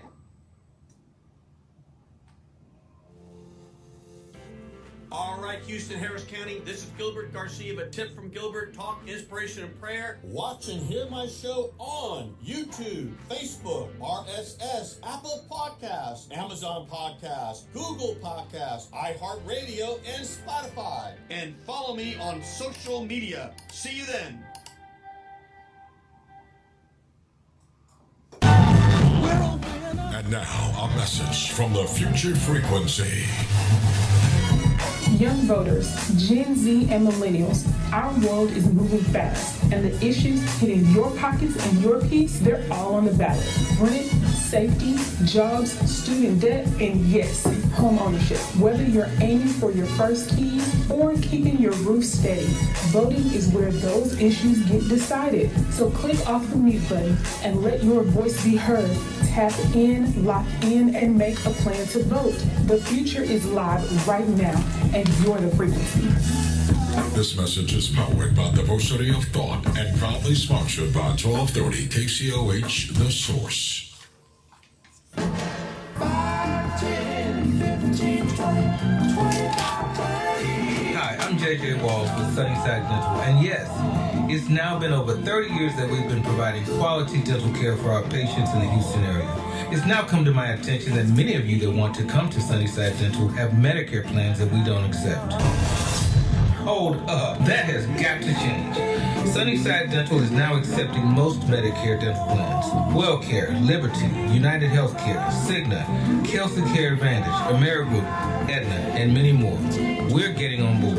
Call Sunnyside Dental at 713-738-1999. If you have Medicare and would like to receive the personal touch provided by Sunnyside Dental, call us at 713-738-1999. We look forward to helping you achieve the smile that you can't wait to share with the world. Got Medicare dental benefits? Call Sunnyside Dental 713-738-1999. For all of your air conditioning and heating needs, call the company Houston and surrounding areas have been trusting for nearly 15 years. Terrell AC and Heating, 832-889-5765. Residential and commercial cooling and heating repairs, maintenance, and installations. Terrell AC and Heating. Competitive prices. Call 832-889-5765. Licensed and insured. Informative, entertaining, inspiring. It's the Jackson Political Report, hosted by veteran political strategist Ron Jackson. Ron will discuss local, state, national, and international politics. The show features commentary, guest interviews, and audience dialogue. The Jackson Political Report, this Saturday morning, 10 to 11 on 1230 KCOH, The Source. Remember when $100 fill a grocery cart? Today, it barely gets you started. If you're retired or planning to retire soon, you may be concerned about how inflation could impact your future income. Inflation doesn't retire when you do. Everyday necessities continues to rise. The question is, will your retirement income keep pace? You may have spent decades building retirement savings, but retirement isn't just about what you've accumulated. It's about what you can spend. I was trying to call Inflation you from the phone can impact purchasing power and then I realized for retirees living on fixed incomes. At Advanced Wealth and Retirement Planning Concepts, we help individuals evaluate retirement income strategies and explore options that may help support their financial goals. Call today for your complimentary retirement income review. Retirement doesn't come with a do-over. Whether retirement is around the corner or already here, now is a great time to review your plan. Schedule your complimentary retirement strategy session today by calling 832-402-8367. Investment advisory strategist offered from TSG Advisory, an SEC registered investment advisor. No tax or legal advisement is given. Everybody's talking about the high price of eggs. Well, I don't know much about eggs, but I tell you this: if you want great chicken at a great price, how about Chicken Plus, 6210 North Wayside? Let's see what the customers are saying. Michelle writes, Chicken Plus has some of the best fried chicken and best fried okra in the city. We stay about 45 minutes away, but the drive is definitely worth it. E-Max says, the chicken is seasoned so well that everybody has a special lunch. It's my go-to chicken spot when I want homemade fried chicken that's always good. That's what I'm talking about right there. Great fried chicken, okra, rice and gravy, desserts. You're going to find it all at Chicken Plus, 6210 North Wayside. You don't have time to make the drive. You always no problem. Well, I'm an old man, so that must stand for something. DoorDash and Uber Eats. Buddy. You better do what you got to do to get your hands on some of that great fried chicken. You better know the best fried chicken in the city. Man. Great chicken at great prices. That's Chicken Plus. We'll see you there. From the backwoods of Mississippi to the bright lights of Chicago. And leaving would be the last thing on my mind if I could turn back the hands of time. From the backwoods of Arkansas to the bright lights of Chicago. If you hear the theme music, it just means I'm across the hall for a minute. I gotta make my run. And before I sit down, I gotta just look. 1969 number 1 million seller.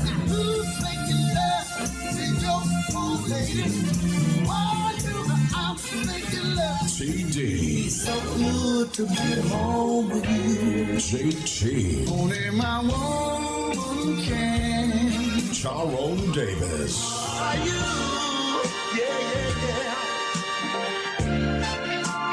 In love. Johnny Taylor. I wanna play something pretty, baby. It's a classic showdown. This Friday afternoon at 3 on 1230 KCOH. Boss Source.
We are the source. Good morning. Good morning. Back with you. 10 minutes.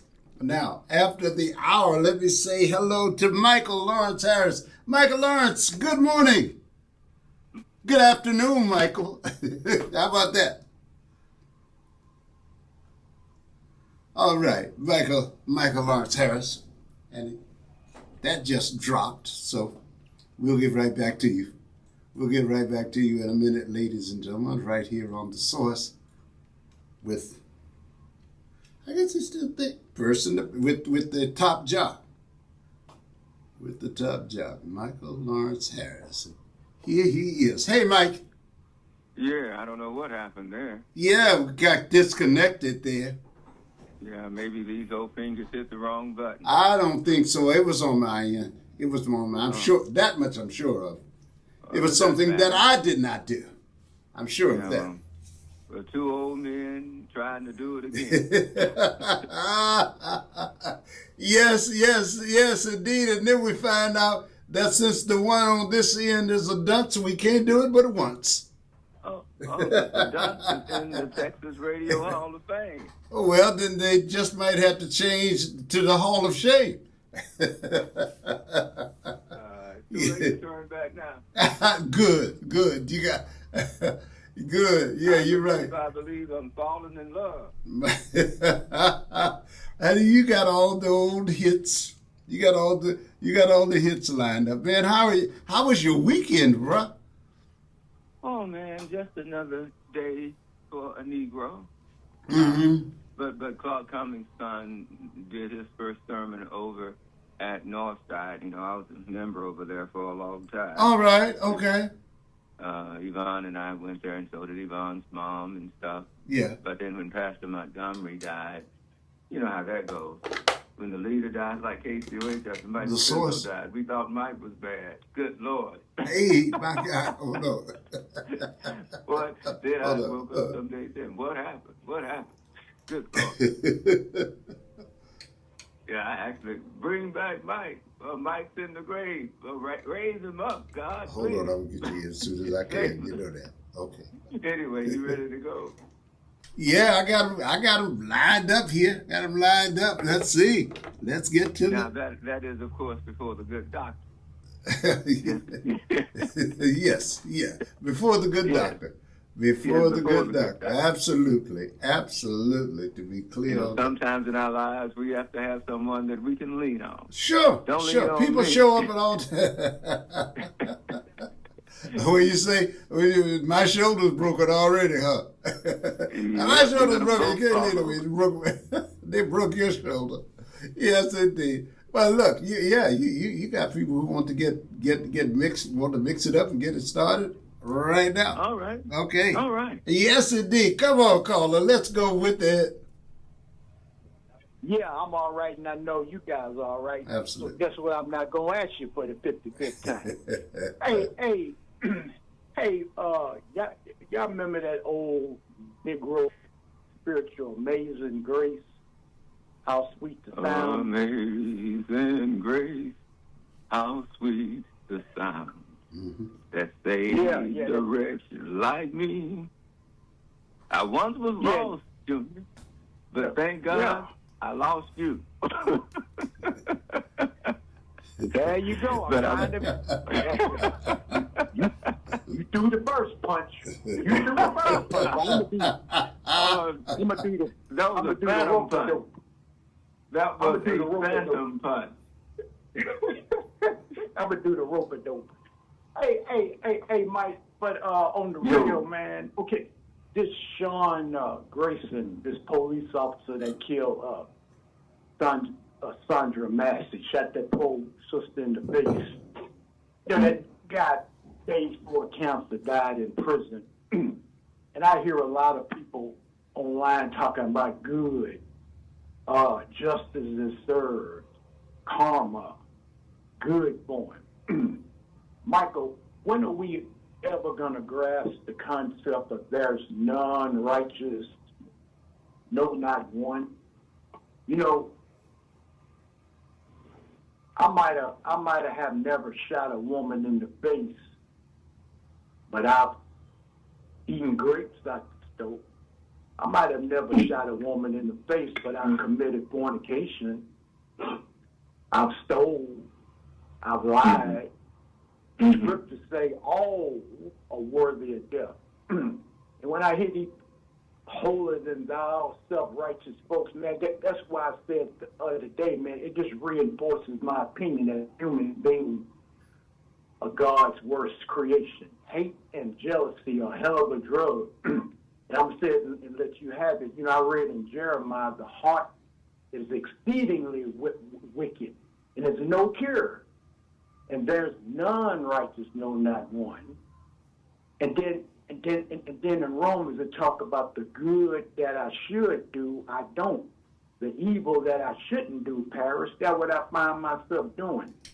So when I hear people on here talking about good for Sean Grayson, he got karma, remember your day coming too. You done did something you ain't had no business doing. It's like people put degrees on what's wrong when the scriptures say all of us are worthy of death. I'm listening, Mike. Okay, and we will all die.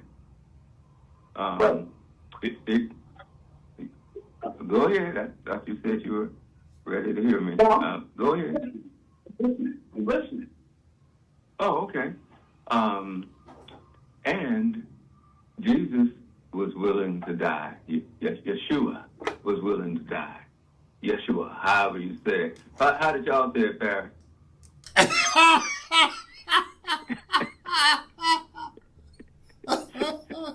We just said, what's his name? Okay.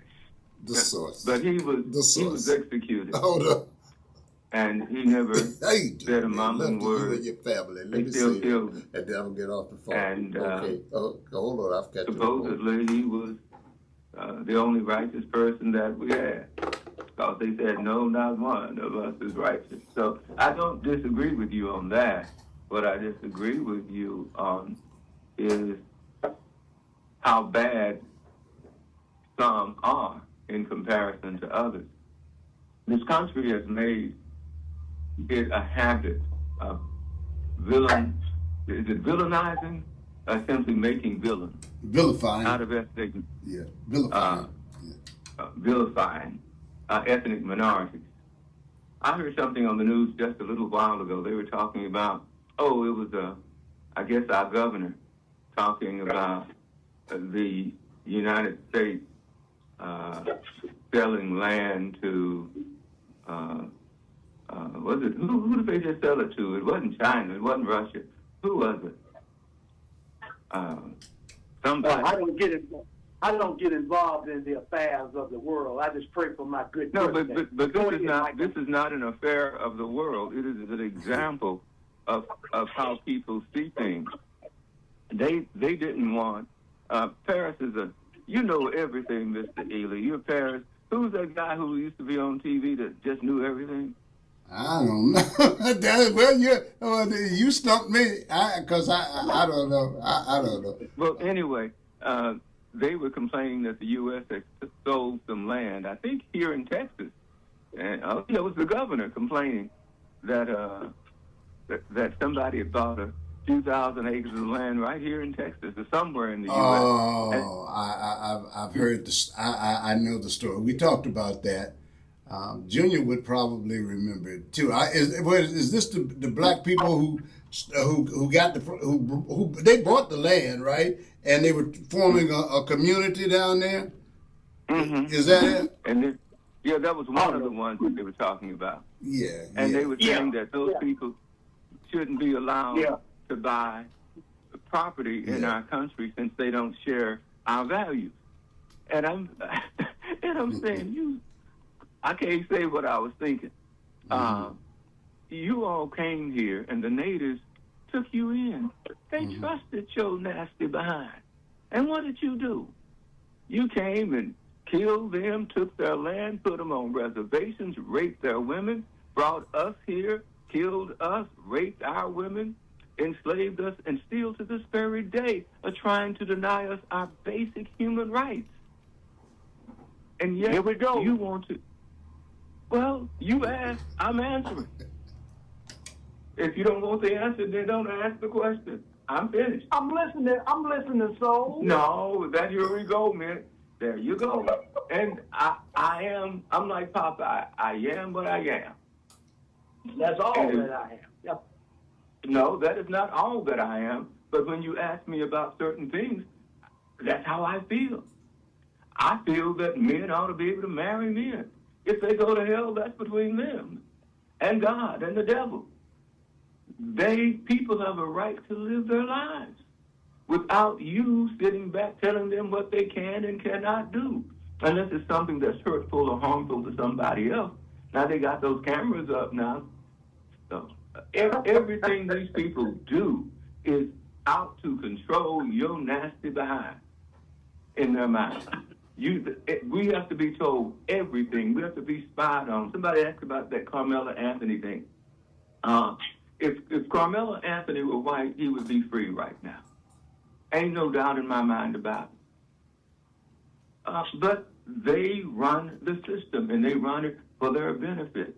They were talking about, what's the Tellerico this morning, and how he wants to let people come in and do things. Hell, Trump had, what's his name, Elon Musk, who's not even an American, unless he's bought him a citizenship by now, coming in, firing people off of jobs that they needed, cutting welfare benefits for people, cutting medical benefits for people, just doing evil everywhere they turn.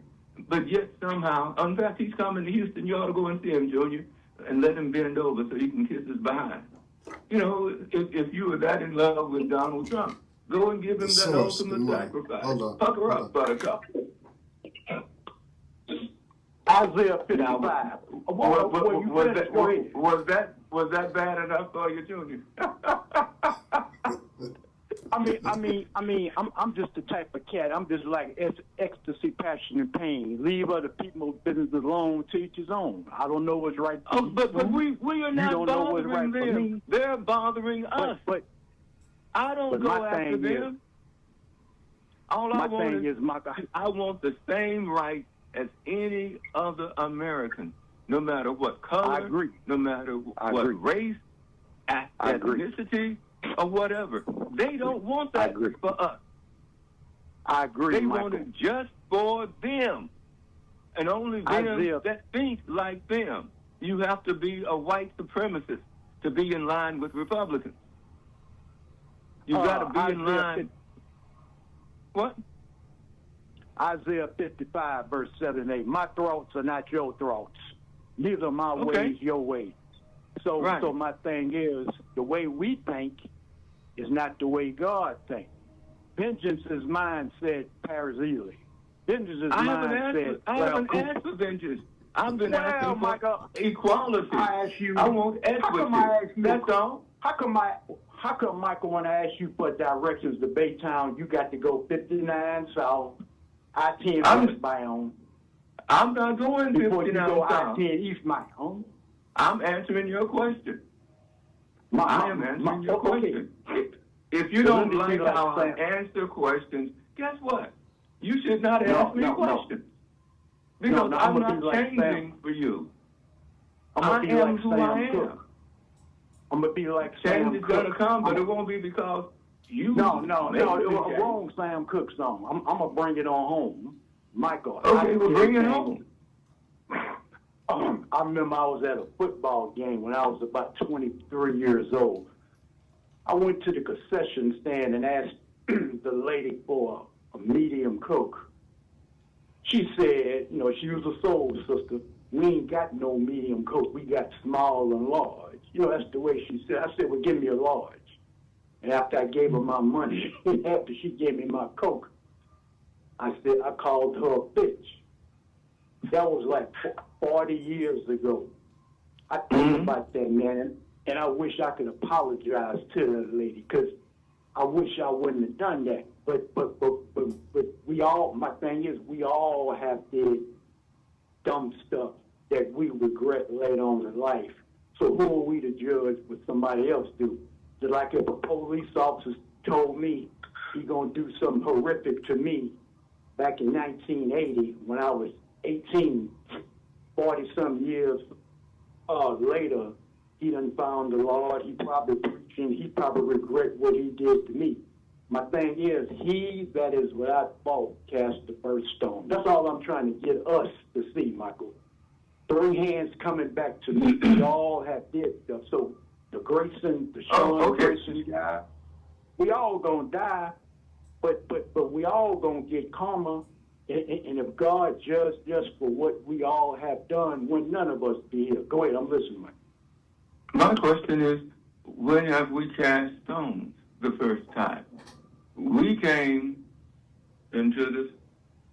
Remember that black people are the original people. Genetics, science says that, okay? Not Michael Harris. We were here before anybody. And every human being on this planet has black genes. We're the only group of people that is a part of every so-called race. Everyone. And yet, we are among the poorest, the most vilified, the most denied, the most imprisoned, the most killed people in this world. When these people know they have our genes in them. So, we didn't cast the first stone. We created civilization.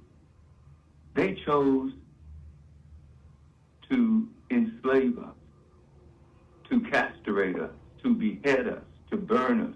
We know. To hang us. We know, Michael. We know, Michael. Okay, well then, so how can you act like we are the villain?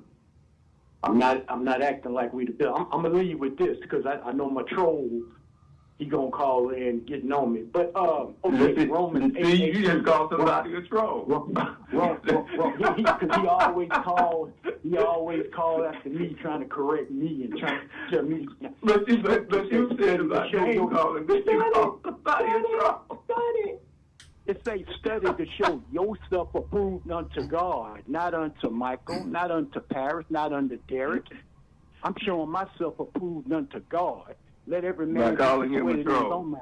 But Romans 8:18 say, "For I reckon that the present sufferings that we are going through are not worthy to be compared to the glory which going to be revealed." We're going to be all right, Michael. When you used to come on at 5 in the morning at 5011, you used to play this song, "Brothers going to work it out." Things going to work out for us. Baby, just hold on. Hold on to God's unchanging hand. Ain't that the song you read yesterday at George Farmer Church? Paris, you was there. How did he do? Hold on to God's hand. I'm going to get on. I was on the there spirit. Yeah. Okay. Go ahead, man. I was just going to say yesterday, we went to the Northside Missionary Baptist Church where Claude Cummings III is now the pastor. You know, Claude Jr. Yes. Yeah. You know, there was a Claude Sr. Right. You know, he's passed on. Mm-hmm. But, you know, Claude has been a good friend, and so is Junior. And his wife came and sang and stuff, and we did that. And then we have another friend, Pastor Alfred, has a church over off of Lockwood. Mm-hmm. And he's a handyman as well as a preacher. And when I have a problem, remember who was that? Eddie Murphy used to do handy. Was it Eddie that did handyman? I don't know. I don't.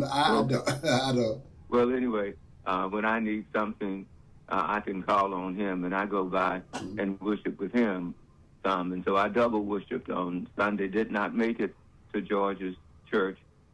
They start at 10, and it is heck for me to get Mrs. Harris up and out of here by 10 o'clock. By 11 o'clock, she's ready, but guess what? Well, that's when it's over.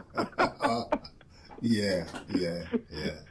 You know, my wife, you know, has health issues, and I put her health above anything. Sure. I fix her breakfast. I make the bed. I wash the clothes. I clean the house. And if necessary, I fuck her up buttercup. You like Babyface over there. Only better. Only better. Yeah. You got the Babyface model working for you. That's good. Well, I do all of these things. I get it. Yeah. I get it. That's love. That first wife kind of soured me on marriage. Yeah. But Yvonne, I guess you could say, when it comes to marriage, saved my soul. The woman really loves me. Yeah. And she cherishes me. And man, I am so grateful to have somebody who loves me. I can appreciate that. You got other callers. Okay, you ready? Well, maybe they'll show me some love. Show him some love. Show him some love. If you don't show it, I give you what I'm good at giving back. Hello, caller. You're on with the top job, the inimitable one, Hall of Famer. Yeah, I am.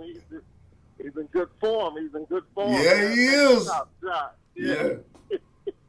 Yeah. So first, I'm gonna tell a joke first. Mike said he do all this for his wife. He's ill. Everybody knows that. Hell, I do that. My wife ain't even ill. I'm just joking, man. My wife do almost everything in that house. Yeah. That's the truth of the matter. I'm a start in kindergarten. Pre-K, really. There is no creation on this planet or any other planet that God has put above the human being. Because every other creation, birds, gorillas, maggots, dogs, even angels, they have to obey exactly what God said and clocked into their nature. You don't see no gorilla climbing at the top of a tree. You may see a monkey, but a monkey is not a gorilla. You don't see a German shepherd swimming in the ocean like a whale. But the human being has the ability to choose which direction he or she wants to go into. But the best among the human beings is to be able to choose but be obedient like the angel. Do what God tells them to do, or God tells her to do. There's nothing, no creation, other than the Quran. I'm not putting them on the same level. George Foreman. I still believe that the human being is the best creation that God made. Michael played that too. See, we'll forget that, but we have to be balanced, man. We have to be balanced. George Foreman said that. Now, Michael, you was correct.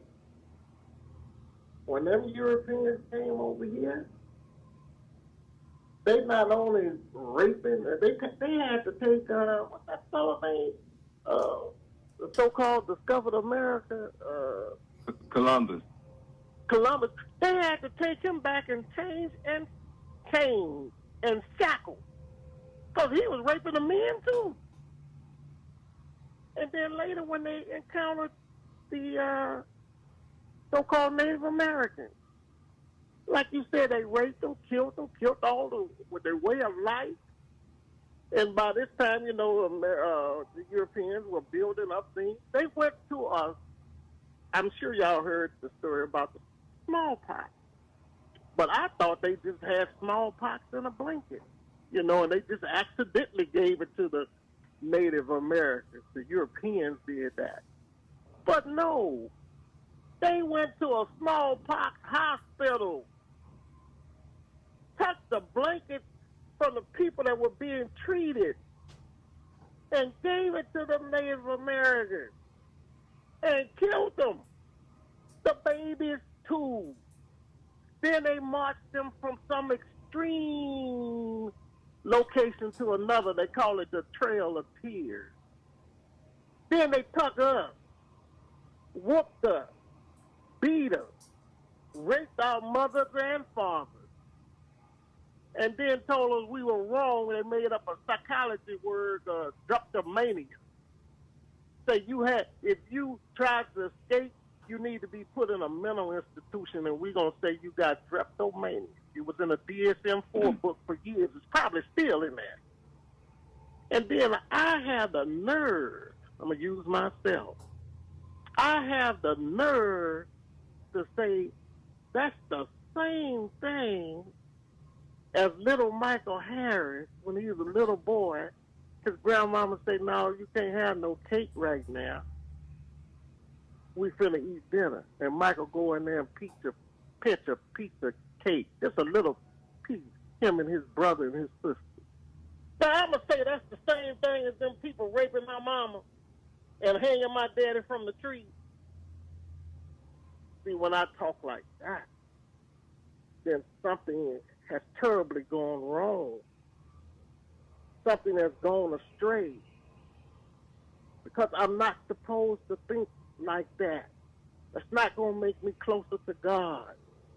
He who hadn't sinned, I think there was a scripture about Jesus saving a lady. Well, why didn't Jesus throw the rock? They say he didn't sin, so he could have busted her in the head with a rock. No, he just had mercy on her. There's nothing wrong with having mercy on people. But if the person does something like what we just described and Michael Harris just described, and we want to hold them to that, there's nothing wrong with that either. I'm not supposed to be so extreme. I'm going to just forgive him. I'm going to wait on the Lord. He done killed off my whole family. I don't even know my real name. They renamed me. I don't even know where I'm from. When they talk to me, they'll say, well, I'm from, my people are from Ireland, and they stayed on this village in Ireland. And I can just say, well, I'm from Louisiana. I'm going to just forgive them. That's extreme, Michael. That's extreme thinking. And then somebody just, I think it was Junior or you yourself, but it says the same thing in the Quran when it says my thoughts, not your thoughts. But God in the Holy Quran tells us to say this to people that's trying to convince you of going astray or going to the extreme, whatever it is. And me trying to convince me to go with a man. To me, that's extreme. But so God say, don't argue back and forth with them. He say this. To you be your way, and to me be my way. I'm not going to go your way, and you ain't going to go my way. And in the end, Allah himself will be the final judge. That ain't God saying, well, my thoughts ain't your thoughts. Hey, God probably telling me, Michael, to tell me that. Say, Ali, now, I'm free to be a Christian. Now, you don't have to believe in Christianity. So God ain't interacting with me. That's Michael interacting with me. And to you be your way, and to me be mine. I ain't going to go your way, and you ain't going to go my way. And in the end, the Creator himself will be the final judge. To me, that's, hey, Michael, that's ABC list. Okay, go ahead. It makes excellent sense because we have so many different religions. And I can't say that just because Jesus showed up, in what we now call the Middle East, but it was on the continent of Africa, that all these other continents, they have to get some sort of message from God as well, because all of them found religions. I can't say that the Christian way, the Muslim way, or the Hindu, there's so many religions. I can only tell you which one I'm in, and you know why I'm in it? Because I was born in a nation that pushed that on us. I know my African foreparents probably had never, I know they didn't see Christianity the same way that the white man saw it, because we didn't come over here trying to enslave people. Right. We didn't come with the intent of killing people. We came with the intent of trying to get away from the people who were killing and enslaving us. Yes. And like you said, there's many different religions. Islam is not the only. Man, it was thousands of religions before Islam.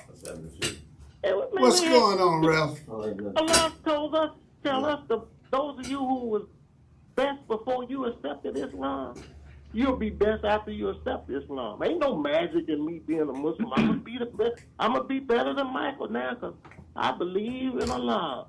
Now, if I was a rogue and I didn't change my life, I'm just a roguish Muslim.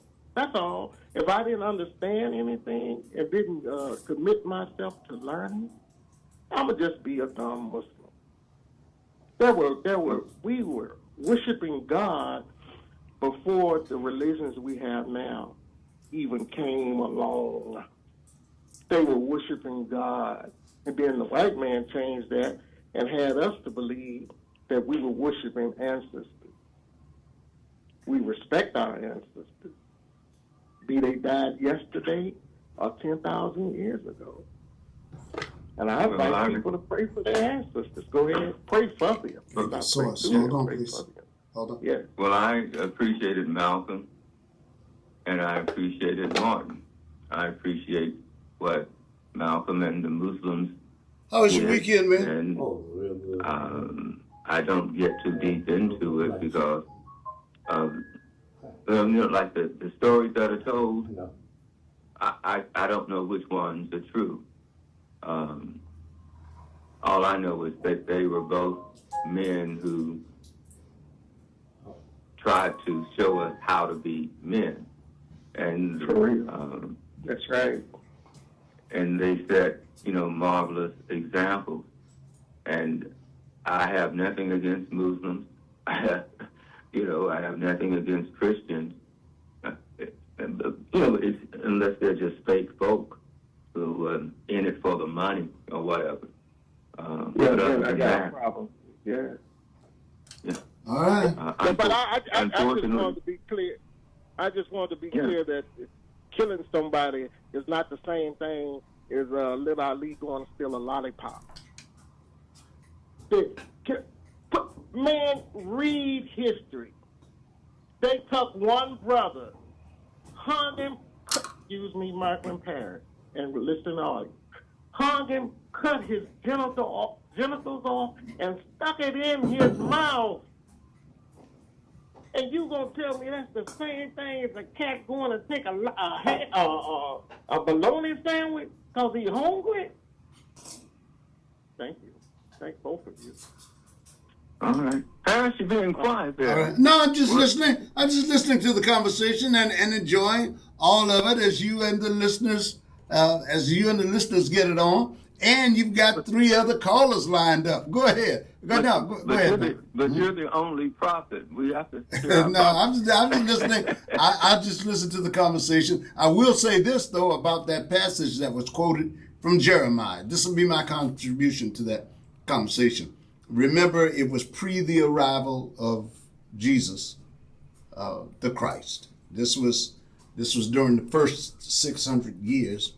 And when that is written, Jeremiah was known as the weeping prophet. And so he's trying to warn the people about their behaviors, about what they're doing. And he was called a weeping prophet because it was heartbreaking to him. He was the angry prophet. And in that passage, it is written in the same verse, in that same passage of scripture, is written, my ways and your ways and mine are as far as the east is from the west. So there's a broad, that's a lot of distance, right? So I'm going to turn you over to your callers now, Mike. Okay. Hello, caller. You, Rod. Yes, sir. I hope everybody's well. Hey, good morning. Good afternoon. Good afternoon. Michael has to help me out with the time. You know that. 12:43. But, hey, I just wanted to say that I agree with Michael on these laws and these lifeboats. Man, I agree with what he's saying 100%, 110% to be exact. So this other guy, I don't know, he y'all star witness he always trying to uprise Michael and disagree with what he got to say. And I don't know, the guy sound kind of scattered. He always saying stuff from Jesus Christ to the kingdom come, and he still don't be making sense. But I agree with you, man. Them folks is out for every kind of way they can, and they try to be sneaky with it. All of I don't agree with them. When I see them, like I said, I turn and go the other way because I don't want no part of them. Because, man, they're trying to, they hung somebody go the other in way. North Carolina. That's what I saw on the internet. But, you know, the internet, I don't really trust them because they always saying things trying to make a dollar. Why? Anything on there that you can please believe, that's what that's what got learned, right? Make a dollar off of it. So they'll say anything. Well, now I have a ready to go book, around with them white folks. in my living room, and you know, my late uncle by marriage was Wilbert Leo Daniels, W. Leo Daniels, and it was his cousin Leeds Daniels. You know, they denied that somebody accused him of something. Trial. Maybe he said something wrong to a white woman. I'll have to go get my book to refresh myself. It's in the living room. But there's a picture of him hanging up there, people standing around, eating ice cream cones, and the dead man hanging from a tree who did nothing but just falsely accused of doing something he didn't do. So and they just admitted that. Look, the only reason we did this because you guys raised so much hell. That was it. And when we are accused of crimes, we are, what do they say, presumed innocent? That's bull. We are presumed guilty. Yeah, man. They're liars, man. They talk about you're supposed to be innocent, but everything is based on speculation. And that's what they throw in front of you and want you to believe so they get their way. Hey, just like Carmelo Anthony, okay, I was expecting them to throw it out, but go to the highest court because nobody on the smaller court wants to take sides, or if they do make a decision, it's going to be like they're taking sides. So they want to try to finish this thing up. So they're going to take it to the Supreme Court. And so when the Supreme Court makes their decision, well, then that's fine. That's why they denied the case. But, hey, I'm like you, man. The guy was in a fight. He didn't intentionally kill the guy. He was in a fight and he swung his hand in defense. And it just happened that way that he got stabbed. That's all it really is. He done served some time now, but he didn't intentionally kill the guy, like what I heard on the news last night. He intentionally killed the guy. He didn't do that. If they keep speculating that, they are lying to get their way. Because anybody else would not have been in jail like that had it been the other way.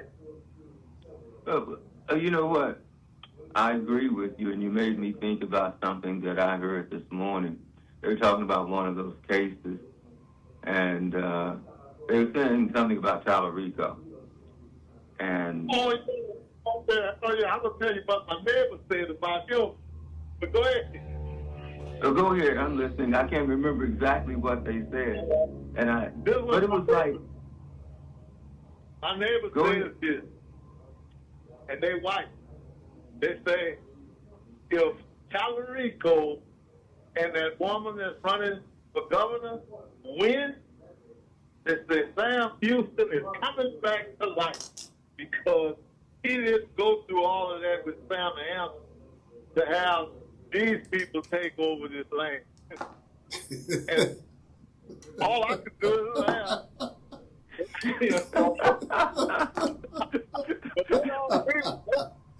Oh man. They don't agree with these Mexicans in positions like that. They don't agree. So I'll see how this come out. But Talarico's grandpa, whoever he is a white man. It looks like he's white to me. Yeah, but Mexicans look white, especially when they leave Texas. See, when they leave Texas, they go for white in Louisiana. And look, they went to the white schools back in y'all time. They didn't go to the black schools. They were at the white schools. Yes, I know. And it, so they were white. It was a little mind-boggling, I'll tell you that. It was mind-boggling. Did y'all have that problem up in the North, Barry? No. It's small. During that time, it was generally just white Jews and black people. And occasionally you'd see somebody who's Mexican. It was rare to see a Puerto Rican or a Mexican in that part of the country, down there in the southern part of Virginia or in North Carolina, in those deeply southern states. Yeah. Now, how did you tell a Jew from a white person? Well, now that was hard. It took me years to find out. I was damn near grown. I mean, I didn't even. I had to come to understand that, because I had to understand that Jewish was also a religious designation, and I didn't know how to do that. And it's not like, remember, I didn't go to a school where there were, when I went to school, it was white folks. White folks went to their own school and blacks were in theirs. So it was, most of us didn't really come into contact with white folks until we went off into a larger workplace, when neighborhood places sometimes were where we worked. So we, throughout the earlier parts of our lives, some of us rarely had interactions with white folks. Yeah, most of the time I had interactions with them was in the grocery store, because they did let us in there to shop. Yeah, mine began in the Army. Mine began in the Army, yeah. So. Well, in Louisiana, there was only black or white. So the only ones that didn't look Mexican would come to Louisiana. So we took them and looked at them and called them white. Yeah. White folks, black, white. Yeah, that's kind of what we did too. It was choosing for us. If you were anything beyond tan, you were white. I mean, unless you grew up in that, unless we grew up and we knew your background, But yeah. But that's how that went, man. So that's all I wanted to say. So you better watch out when y'all vote. Once Sam Houston coming back. All right, caller. All right, let's see what we got here. Let's see who we have now. Hello, caller. Hey, love, man. Bobby Ray, before you get started, let me say this to you. A couple of your friends have been telling me to tell you hello. Oh, well, thank you for that, Mark. So, hey, love, man. So, yes, sir. The guy you asked about was called Mr. Know-It-All.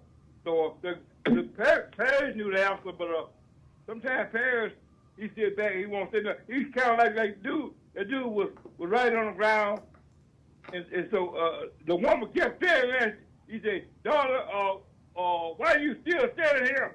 And she said, well, I want to hear a word from you. You know what he told up? Don't go anywhere. Hold on. Michael? No, Mark, Paris would say, when you're looking at the word of God in Hebrew and the Latin and this and that, and so we know from you, when your granddaddy say, Michael, go out there and get what you gonna call it.